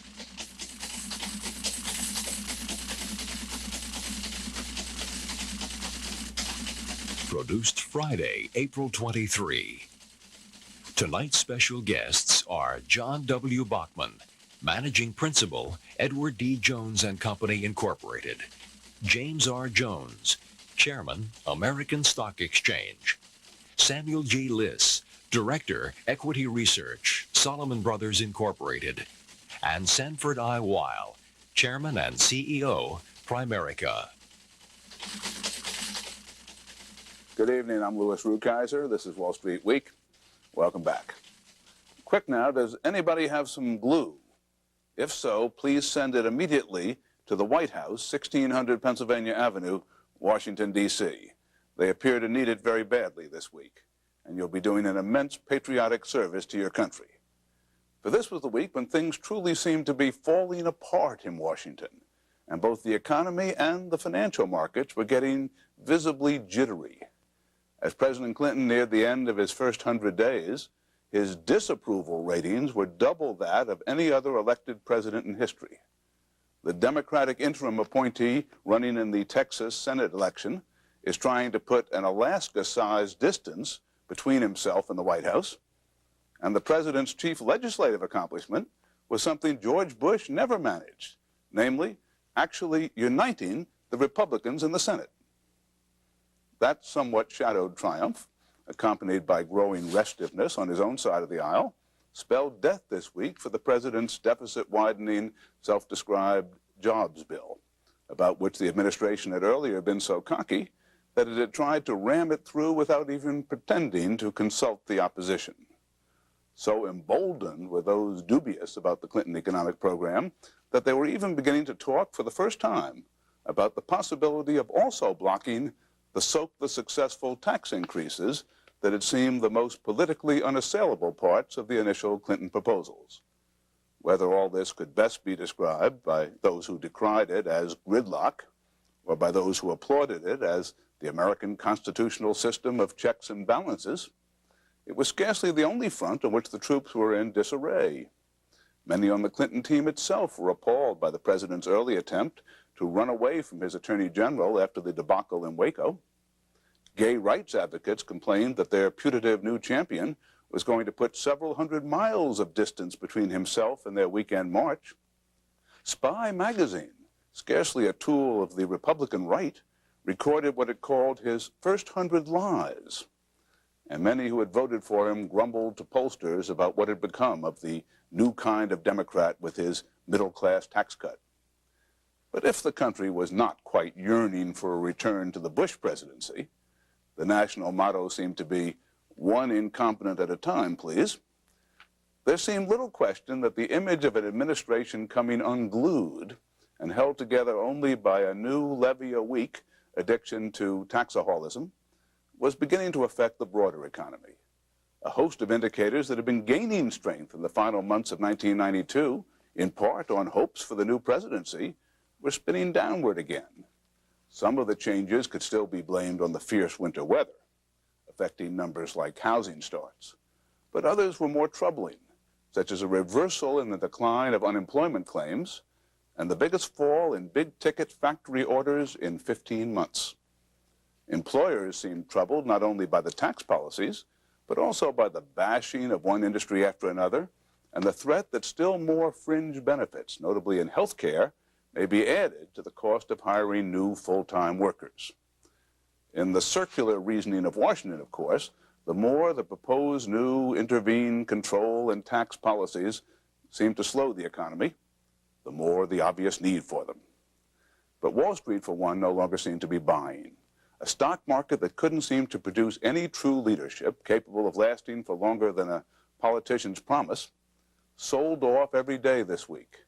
And even the bond market, which had been Washington's best pal, retreated. Adding to the confusion in that precinct was this week's classic example of what we might term Alan Greenspeak, with the monetary czar saying that the Federal Reserve must be, and I respectfully quote, especially vigilant not to be mesmerized by the current tranquility of the inflationary environment. Translation into English is expected momentarily.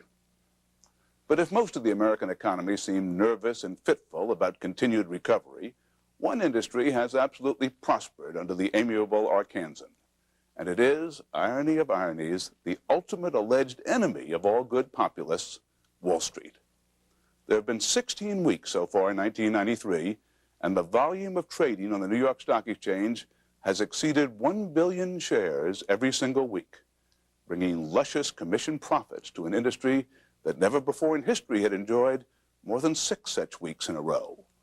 So for all his troubles in this difficult week, the president still has at least one place he can safely go for campaign contributions.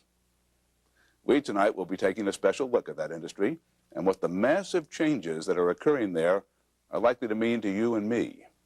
But first, let's see who was coming unglued in Wall Street in the week just past. And as the Dow Jones Industrial Average indicates, investors were giving at least temporary priority to economic concerns rather than joy over low interest rates, which this week saw mortgage rates at a 21-year low.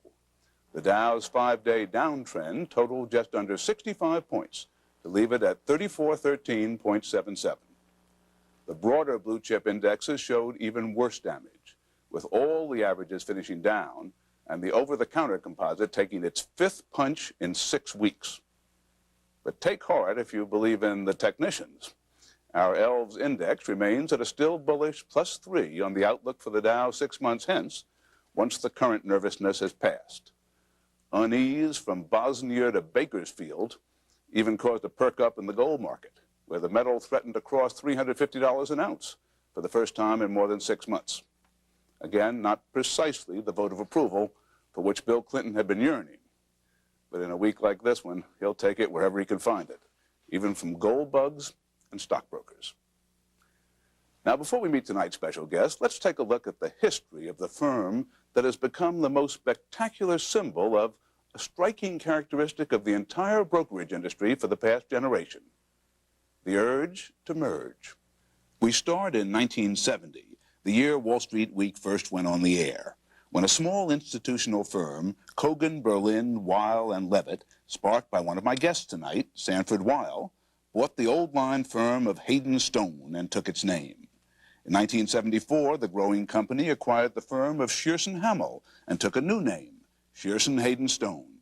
Meanwhile, the firm of Hornblower and Weeks Hemphill Noyes and Company, itself already quite a mouthful, merged with Spencer Trask and Company, thereby becoming Hornblower, Weeks, Noyes and Trask, which in turn merged with Loeb Rhodes and Company to form Loeb Rhodes Hornblower and Company. You are following all this, aren't you? Now suddenly reappeared our old friend Shearson Hayden Stone to acquire Loeb Rhodes Hornblower and Company and become Shearson Loeb Rhodes. Don't relax yet, though, because not far away, Kuhn Loeb and Company was merging with Lehman Brothers to become Lehman Brothers Kuhn Loeb. Our old friend Shearson Loeb Rhodes, in the meantime, had been bought by American Express. You've heard of them, haven't you? Though not necessarily as stockbrokers. And the resulting Shearson American Express then swallowed Lehman Brothers Kuhn Loeb. And before you could holler, isn't anybody safe, the resulting firm of Shearson Lehman Holdings had acquired E.F. Hutton, transforming itself into Shearson Lehman Hutton, which before long divested itself of the third name, apparently on the theory that these days, when E.F. Hutton talks, nobody listens. Meanwhile, the ever-hungry Sandy Weil, by now head of a company called Commercial Credit, merged it with Primerica, which itself had just acquired the venerable brokerage firm of Smith Barney Harris Upham, and this year went on to gobble up the Shearson name too, buying his old firm back from American Express, to which he had sold it in 1981. Meaning that every firm I've mentioned so far in this 23-year litany is now part of the same single Wall Street Goliath, which this summer will be renamed Smith Barney Shearson. It used to be that many people had trouble keeping track of the names of the stocks they owned. These days, you're lucky if you can remember the name of the brokerage firm from one week to the next. With me tonight is the most impressive Wall Street empire builder of this generation, the man who will head this giant firm managing some $115 billion in assets. If revenge is sweet, Primerica's Sanford I. Weill must be double-coated with sugar. Not only has he reacquired the firm he sold to American Express, from whose presidency he resigned in 1985, but by merging Shearson with Smith Barney, he has created an authentic rival to Merrill Lynch. Mr. Weill's billion-dollar purchase established him as perhaps the only Wall Street empire builder who is, as Institutional Investor magazine put it, fully clothed in the unforgiving atmosphere of the 90s. Sandy, it's great that you're making a lot of money. It's great that all the industry are making a lot of money. But what's in this for small investors? Lou, I think this is terrific for small investors because I think it's very important that companies in our industry be well managed and have the ability to make the investments so that we can afford to continue to offer value to those customers. Our country's future is based on more and more people becoming owners in American industry, and I think that's our function. The brokerage industry traditionally has been a boom or bust industry. If the industries it covers were run as badly as the brokerage industry has been run, they would have been savaged on the floors of the exchanges. Why are you convinced that this is a long-term growth industry now? I started in the industry 38 years ago. The average volume was 1.5 million shares a day. Today, the average volume is over 200 million shares a day. That is a growth industry. It will have its ups and downs, but as long as our capitalist system survives, it is very important that we have the intermediaries to help raise the money to grow American industry. One of your recent investments was in an industry that is not thought of as a growth industry, insurance, with Travelers. I see you're wearing their pin on your lapel. Does that mean you have faith in the insurance industry? I think Travelers is one of the great names in financial services in America with the tremendous recognition of its umbrella. And we think that Travelers can really redevelop its position and become a great company. So we're excited about our position with the Travelers. You've commented that you thought the stock market's reaction to your acquisition was unusual. What did you mean by that? Well, it's the first time I've ever bought anything where our stock went up. Usually our stock goes down. And what happened is our stock went up about 30% in the week that we announced this deal, which absolutely killed all our ability to negotiate with American Express. And we had to give in and surrender and get the deal done because our stock was going up too much. I mentioned in introducing you the name of your distinguished competitor, Merrill Lynch. You're now the only entity of a comparable size. Are they your number one rival? I think that we don't look at Merrill Lynch as really our competition. What we really want to do is continue to work on the development of the ways to create more value so that our people can become more productive and do a better job for their customers. Sandy, as you know, the culture is against mergers and acquisitions. There are TV movies supposedly exposing it. We're supposed to think of the 80s as having been a period of greed that was bad for the country. Now you've gone through a major merger. What do you think of this situation? Well, our company was able to avoid a lot of the problems of the decade of the 80s. And for the last 5 years, I think we're one of the few financial companies in America that have been upgraded by the rating agencies every year. And that wasn't by accident. We didn't buy real estate. We didn't buy junk bonds. We didn't do bridge loans. We really worked in trying to provide a better service to our clients. I think we will continue to do that. And I think the decade of the 90s is re-equifying America to make our position stronger. And I think when you look at America today vis-a-vis foreign companies, we are building up our financial industry again, and I think that's very positive. You were a supporter of Bill Clinton. What could he do now that would help investment and savings in America? Well, I think the most important thing is to do things that would encourage people to invest. And if we can come up with ways to encourage the further growth in IRAs, I think that would be wonderful, or help further the development of 401k plans, because Americans are going to have to plan more for their own financial retirement. They're not going to be able to count on pension funds from companies for their total benefits.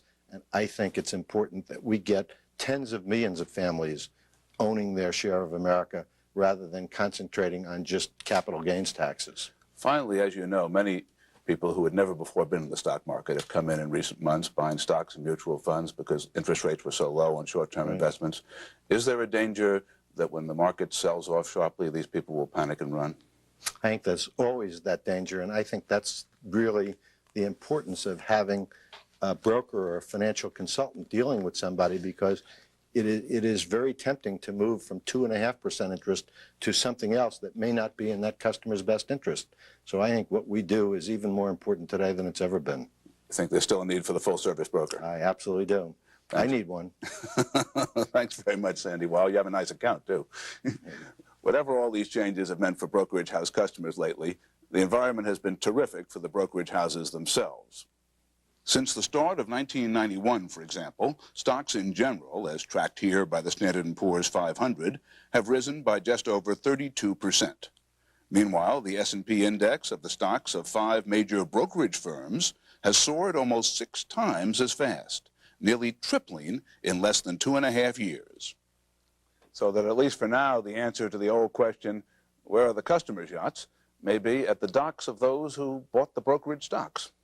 But where do we go from here? Here to help us answer that question tonight are 3 distinguished guests. If Sandy Weil represents the giants of Wall Street, John W. Bachman represents the little guys. The firm of Edward D. Jones and Company, which he runs and where he has spent his entire career, has more branch offices than any other brokerage firm in the country, 97% of them having just one broker.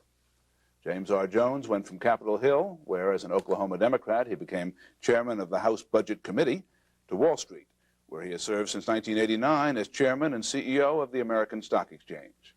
Samuel G. Liss is on the inside looking in. As a respected analyst for Solomon Brothers, he focuses on the financial services industry, including the stockbrokers themselves. Gentlemen, let me ask all of you, what, if anything, does Primerica's acquisition of Shearson mean to ordinary investors? John? I think that the Shearson acquisition is just a continuation of a trend. Deregulation of financial services has been going on for probably the last 30 years, and this is just one more step, and it's going to continue. Jim, what's your view? Well, I think this may be a case where the whole is certainly going to be better than the parts. Sandy Weil and his operations have shown a great deal of efficiency in operations and a great deal of concern about individual customers, and I think that'll be displayed in this new entity. Sam, do we buy or sell? Well, we stay the course here. We buy. I think the answer here is that a situation where investors are better served by solid long-term relationships. American Express, not a strategic player going forward. John, as these big firms come together more and more, what's the place for one oriented to small investors like yours? Well, we view the business as what happens when our investment representative sits down with the customer. Our whole strategy is to try and be in the community where there's a sense of community, and I think that the value added takes place when the investment representative and the customer solve a long-term financial problem. So whoever is able to do that, whether they're large or small, I think has a place in the future. Who are your typical customers? Our typical customers are over age 55. Many are retired. Virtually all of our customers are planning for retirement, if not retired. That's what long-term investing is really all about. What kind of advice do you give these people? Buy good securities and keep them. We don't believe in trading. We believe in buying and holding for the long term. We believe in diversification. We believe you have to own stock. You know, when you reach age 65, your life expectancy is pretty long. The fastest growing segment in American society today is over 100. So a 65-year-old needs to be a long-term investor, and I think that means they need to have a significant portion of their assets in common stocks. Long-term investing is certainly what we've preached around here for 23 years, but brokers make money on commissions. How can your people survive if people don't buy and sell stocks? Our customers never run out of money. They do run out of confidence in their broker. Jim Jones, when you were here 2 years ago, you said that the industry was not in the disarray that many people believed at that time. You were absolutely right. I also noted that the AMEX index at that point was an underperformer. It's now an overperformer. So you've got 2 home runs going in. Why is the AMEX coming back? Well, I think it's coming back for a variety of reasons. Number one, we've been giving a lot of attention to our customers. We've introduced total quality programs. We've reached out both to our customers and to the investment firms to show the value of trading on the AMEX. All of those things have come together, and we've got some good companies on the AMEX. So we're very pleased that so far this year we've outperformed all the other indices. Those things ebb and flow, but so far it's been a very good year, both in volume and in performance. The AMEX was traditionally America's second biggest market. That seems to have been taken over by the NASDAQ over-the-counter market. Yet your view is that the AMEX is still the individual investor's best friend. Why do you make that argument? Well, we're the only marketplace where the individual investor still does the majority of the trading. I think this last quarter, 60% of the trading was done by the retail customers, and we're very proud of that. We've also taken the lead with the first new look at the marketplaces since 1970, this Market 2000 that's being done by the SEC and the Congress. And there we're making a very straightforward approach in saying that public policy ought to put the public customer ahead of the professional dealer, whether it's the market maker in NASDAQ or the market maker specialist on the AMEX. And I think if we can continue to do things like that, we're going to continue to see the individual investor come back into the equity marketplace, and that's good for the financial markets in general. Jim, you do have the dual perspective on this from having served in Congress in a very important role. What advice would you give to Bill Clinton on increasing savings and investment in America? I think two things. Number one, really go after the budget deficit, attack that with a great deal of vigor, even more so than is being done right now. And then secondly, propose tax legislation that will truly reward and incent savings and investment. I think a fundamental change in the tax code needs to occur that would allow taxpayers to deduct those things that are going into savings and investment as opposed to those things going into consumption. Do you think we'll see that in the next 4 years? I personally do. I think there is a movement in Washington that recognizes you can't have social programs unless you have economic growth. And so people like Sam Nunn and Pete Domenici and others are pushing a consumption or a savings incentive tax bill. And I think in a couple of years from now, you're going to see the administration probably get behind one too. Sam Liss, the brokerage stocks, as we've just seen, have sensationally outperformed in recent months and years. Is that going to continue? Well, I think, Lou, the advice is to seek balance of earnings, and for that purpose, look to some of the brokerage firms that have really made some headway in either balancing through asset management products or other recurring fee businesses and not be so volume dependent. Who are some of those you like? Well, Dean Witter Discover, a recent initial public offering where half of the earnings derive from the credit card business and upwards of another quarter or so from the asset management business. Good coverage of their fixed cost base for tougher times. And Payne Webber, perhaps a more retail-oriented house, but again, making very good strides in the asset management recurring fee sector. Are there any that you disapprove of so strongly that you would urge people to sell them at this point? I don't think we have strong shorts at this point or an idea of selling. We would be cautious that the yield curve environment has to be maintained. We have to see short rates here stay below the 5% level, and the broker economics should prevail going forward. John has told us that he thinks it's possible to make money with long-term individual investors. Do you share that view? We certainly do at Solomon, and I think that brokers have to, in terms of holding their clients for the long-term relationship, they have to reward with their investment advice, and they have to deliver with some consistency. And I think the brokerage firms are making an effort to be more consistent and not have commissions be the sole source of revenue. Do you think anything will be done about the program trading that still makes individual investors nervous? Program trading has come and go in terms of a threat. I think as the market has worked well, as initial public offerings have worked well in the recent months for investors, the sense of program and a rigged market, we really haven't had that since the 87, 88. We're nearly out of time. I'm not sure you answered my question as to whether they'd continue as a group to outperform. Yes, I think as long as we can maintain this environment for rates, we're going to have a strong year of earnings, and the stock should stay good performers at least through the first 3 quarters this year. Thank you very much to all of you, Sandy Weil, John Bachman, Jim Jones, and Sam Liss, for a wonderful, fast survey of the financial services picture right now. Hope you'll be back with us again next week. Then my guest will be the man who now runs America's largest mutual fund.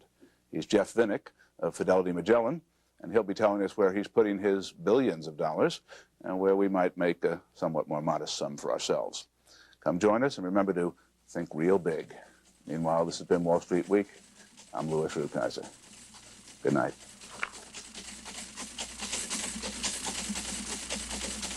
Wall Street Week with Louis Rukeyser has been made possible by the Corporation for Public Broadcasting and by the annual financial support from viewers like you. By The Travelers, providing American business with insurance, investment services, and managed health care. The Travelers, America's umbrella. By MFS, MFS, helping mutual fund and institutional investors achieve their financial goals since 1924. And by Prudential Securities, we believe the most important thing we earn is your trust. Prudential Securities. For a printed transcript of this program, send $5 to Transcripts, Wall Street Week with Louis Rukeyser, Owings Mills, Maryland, 21117. Transcripts are also available to subscribers of the Dow Jones News Retrieval Service.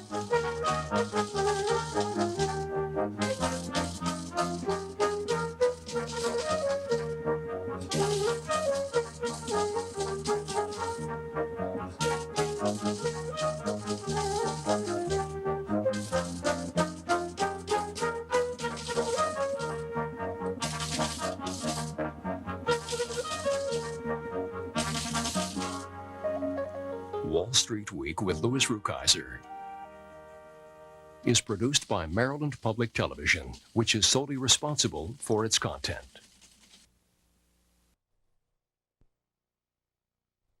A place to call in and be heard. Weeknights only on CNBC.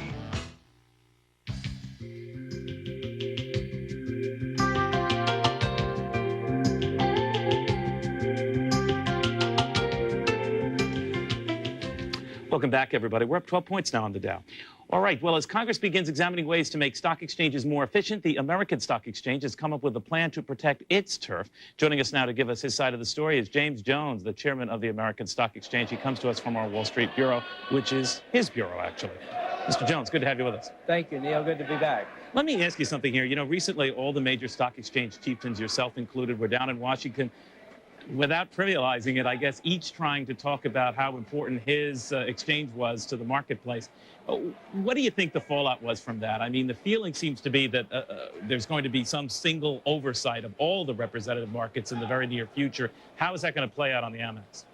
Well, I think you have two questions there. Number one, the House committee that oversees the securities industry had a hearing on the SEC's plan for Market 2000, which is the first comprehensive look at the marketplaces in over 20 years.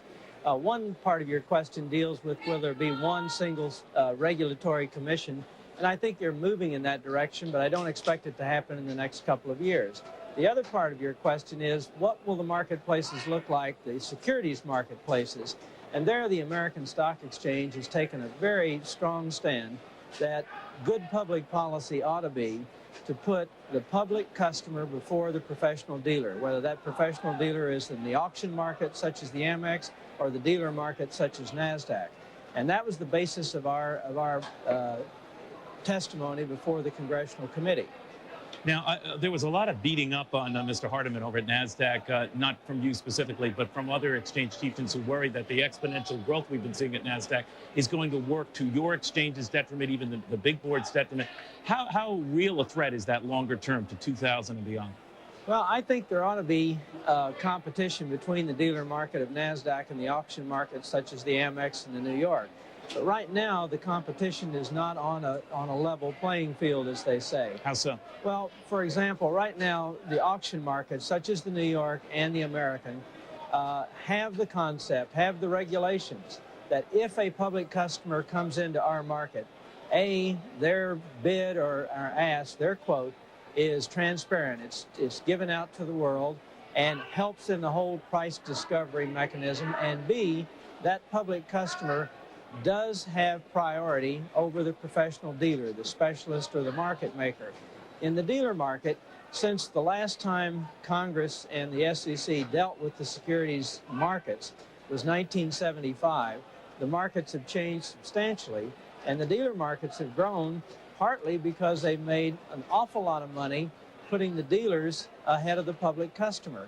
And we think that both for good public policy as well as fair competition between the markets, the public customer ought to be given priority in all markets. But isn't the bottom line, Mr. Jones, that eventually you're going to start seeing a weeding out of the players, or at least a merging of them, if you will, from maybe 8 chief exchanges now to 3 or 4. Certainly, you have been mentioned as a merger candidate with either the big board or some combination thereof. What's the latest on that? Well, I said when I came here 3.5 years ago that I thought that there would be consolidations among marketplaces. As a matter of fact, we tried to put a combination together with the Philadelphia and the Pacific Stock Exchange, but it fell through not because of our doing, but because they didn't see that they wanted to do it at that time. But is that process speeded up, but knowing now that your predecessor, Arthur Levitt, who will head the Securities and Exchange Commission if he's approved, is a big fan of that, of seeing sort of a downsizing in the industry, so to speak? Well, I think there will be consolidations among marketplaces, just as there have been among securities firms. And I don't see anything wrong with that. I think eventually we're going to have a major dealer market and a major auction market that will compete with each other. And all we're telling the government is you ought to have the rules the same in both the dealer market and the auction market. And if that happens, we don't have any concerns about it. Okay, Mr. Jones, unfortunately, we have a concern about a commercial we've got to go to. But thank you very much for your time. James Jones, the chairman of the American Stock Exchange, joining us from, well, his home, the American Stock Exchange.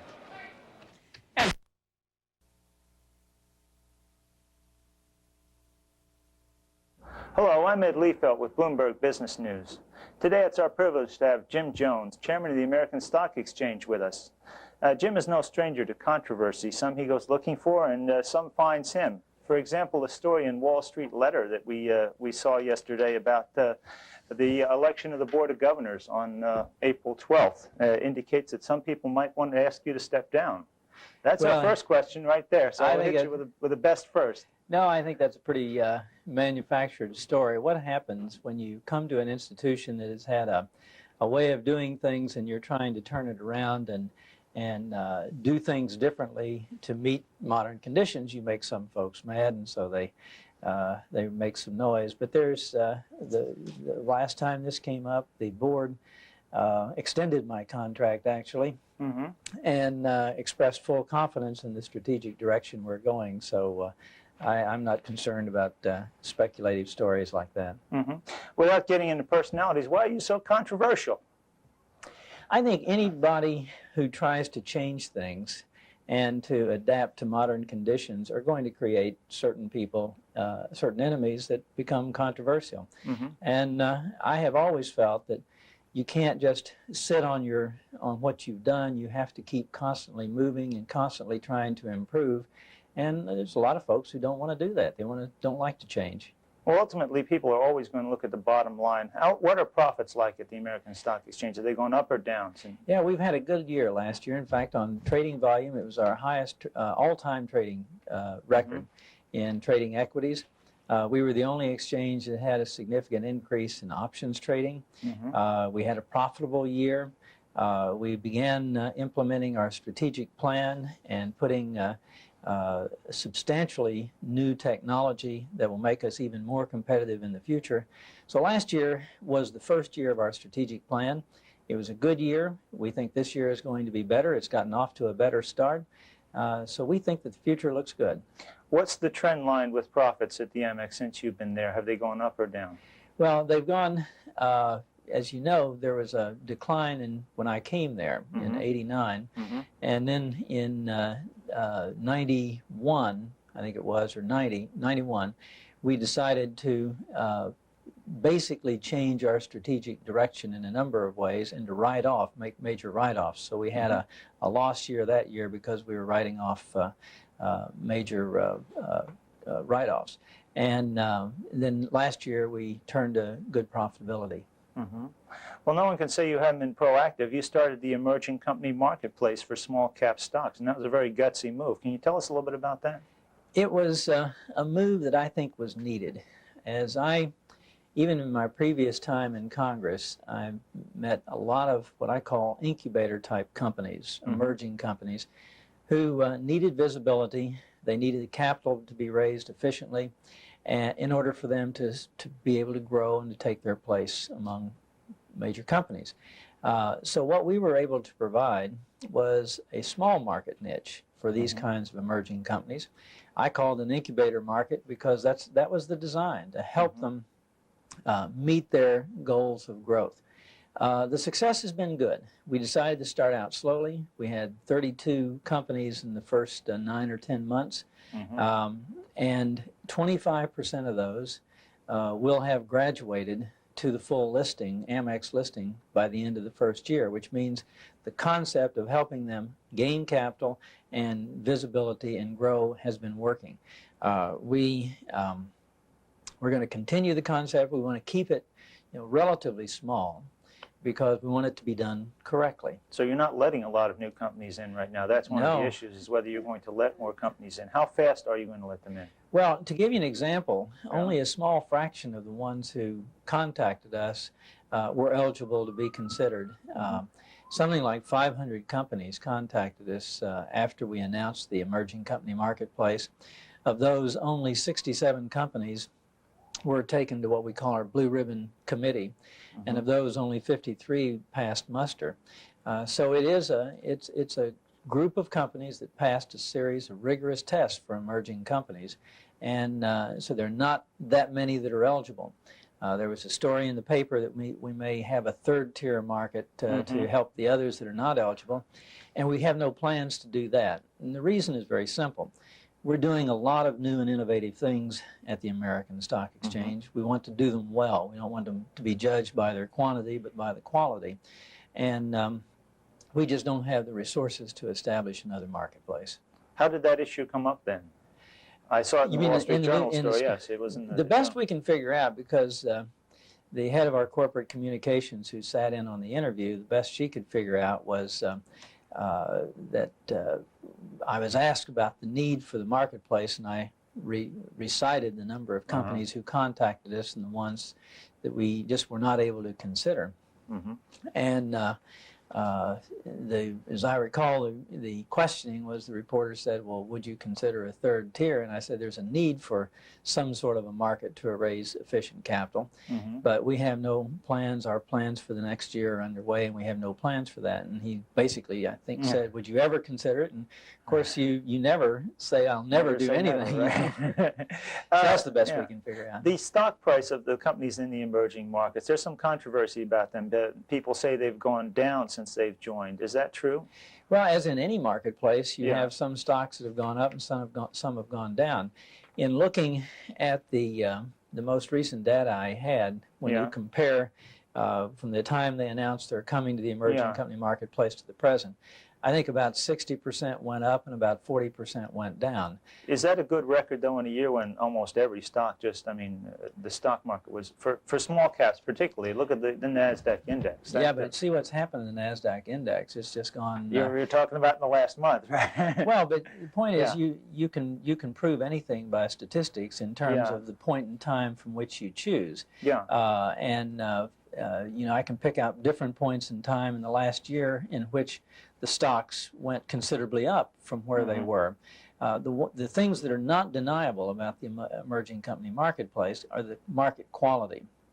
The fact that from a shareholder's point of view, they're getting a much cheaper, a much less expensive, a much more efficient, and a much more liquid marketplace. For example, the spreads between bid and ask were about 36, 37 cents on NASDAQ, and now they're down to 14 cents on the emerging company marketplace. The trading volume, when you discount for the double and triple counting that goes on in the dealer market. No, you wouldn't tell me that there's double counting or triple counting in the NASDAQ market, would you? I wouldn't, but the New York Times did. Remember when the New York Times started their new tables, they confirmed the fact that in the dealer there is market, double counting. Right.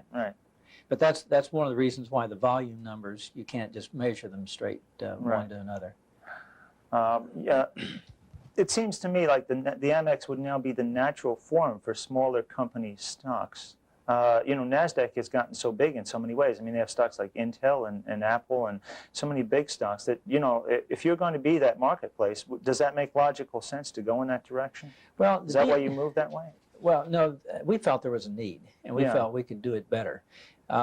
When you look at all of the NASDAQ stocks, and they range from some large ones, as we do, to some very, very small ones, which are, I'd say, 60% or more of the NASDAQ stocks are not eligible for the American Stock Exchange. Really? Yeah. And because our standards are such that just most of them wouldn't qualify on the quantitative basis. What is the advantages of versus the disadvantages of the specialist system in terms of these small cap stocks? You can't promote them the way that some of these NASDAQ dealers can promote them, can you? I mean, you can't call a guy on the phone, specialists can't call a guy on the phone and say, hey, I got a great stock for you, right? Well, that's the disadvantage that you can't, that your specialist system can't do. He's got to wait there for someone to trade, right? Well, usually the traders are not the ones who are promoting the stocks anyway. Your brokers are promoting the stocks, and theoretically, if a broker is professional and doing his work well, he's going to promote the stocks that he thinks are in the best interest of his customers. Right. And so it's the company's performance that is going to be the main thing. From the shareholder's point of view, the investor's point of view, the specialist market is substantially better, and particularly as you get down to smaller cap stocks.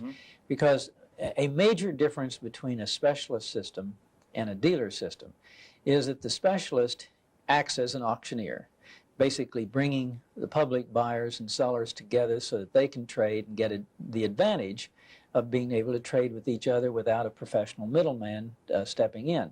80% of our trades are conducted that way, investor to investor, and they get the benefit of the spread. In those 20% of the cases where there's neither a buyer on one side nor a seller on the other side, the obligation of the specialist is to step in there and make a market. The dealer market has no such obligation. So you run into a situation like 1987 when stocks were tumbling. And what happened in 1987, as you'll recall, was the dealers just quit answering the telephone. And so if you wanted to get out of the market, you were a public investor, you couldn't get out. But on the specialist system, where you have a central trading floor, the specialists had to hang in there and make a market. And so from an investor's point of view, that's a very important protection. You've done a lot of battle with the regional exchanges and with the NASDAQ. I noticed your Market 2000 position. Would you go into that a little bit for me? Well, basically, I think it's less doing head-to-head battle with the regionals because we don't really compete that much. They don't list companies that would be eligible for the AMEX, for example. What we have taken is a very strong position, which I think is the right public policy for this country. And that is to say that whatever your securities laws are, the reason for having them is to protect the public investor. And the public investor should always come first before the professional dealer. In the auction market, the kind we have at the American Stock Exchange or the New York Stock Exchange, that is the tenet. The public investor comes first. The public customer comes first. In the dealer market, and obviously in many of the transactions on the regionals, it's the professional dealer who can step in and come first. We think that's bad public policy, and in our Market 2000 response, we said that ought to be the government policy. But some of these same dealers are the people that have seats on your exchange. Are you going to be successful in promoting a policy like this that runs counter to the interests of your own Well, there are times when the seat holders have different interests from the exchange. But if you understand the purpose of a self-regulatory organization, such as the American Stock Exchange, the New York Stock Exchange, we are given that responsibility of self-regulation from the government to keep the government from regulating us. As a self-regulator, we have to take a broader view. What's good for the public at large, not just what's good for our member firms. And in that capacity, we sometimes will have a difference of opinion. When we find cases of insider trading or things that are less bad than that, we have to crack down. That's our obligation. And it obviously doesn't run the best interest necessarily of our member firms, but that's our obligation as a self-regulatory organization. So we feel very strongly that as a self-regulatory organization and as a marketplace, the public policy ought to be the public customer comes first. And that's what we're pushing. Doesn't the NYSE already do this? What is your niche? What makes you special? What can keep you in business over the next 10 years? Well, I think there are two specialties that we have that make us unique among any marketplace. We're pretty uncommon in that respect. We trade both equities and derivative products. And in terms of derivatives, warrants and options, et cetera, we're the largest and the best there is. In terms of equities, our market niche are the mid-sized and the emerging growth companies. We do that better than any other marketplace. That's really not the New York Stock Exchange market niche. And you're saying you do it better than the NASDAQ? Yes, we do. In terms of the companies, they would say that too? Well, we have about, we have all of our companies that can go right back to the NASDAQ tomorrow. Mm-hmm. And there's no restrictions on them? No restrictions, and we've had 242 companies in the past, I think, 5 years go from the NASDAQ to the American Stock Exchange. Mm-hmm. We've only had 23 companies go from the AMEX to the NASDAQ, which I think is a pretty good record. How successful have you been at getting foreign business? And we'll have to wrap it up. Okay. We're particularly Mexico. I know you've had a Mexican conference recently. We on a percentage basis, we have more foreign listings, international listings than any other marketplace. Most of those are from Canada. Mm-hmm. We are the largest. Oil and gas, right? Well, we have more than that. Yeah. Lots of different kinds of companies from Canada. We have more Canadian companies than any other marketplace here. We have an initiative we started a year ago in Mexico, Chile, and Argentina, and we expect this year to be seeing some companies from those three countries listing on the American Stock Exchange. Do you know how many? Do you have a rough count? Well, we know how many. Last year there were going to be 2, and then the market dropped in Mexico, and so we a lot depends on market conditions. But we think somewhere between 3 and 6 this year. Okay. Thank you very much. Our guest has been Jim Jones, Chairman of the American Stock Exchange. Thank you. Good to be with you. It's a pleasure. Yes. Thank you.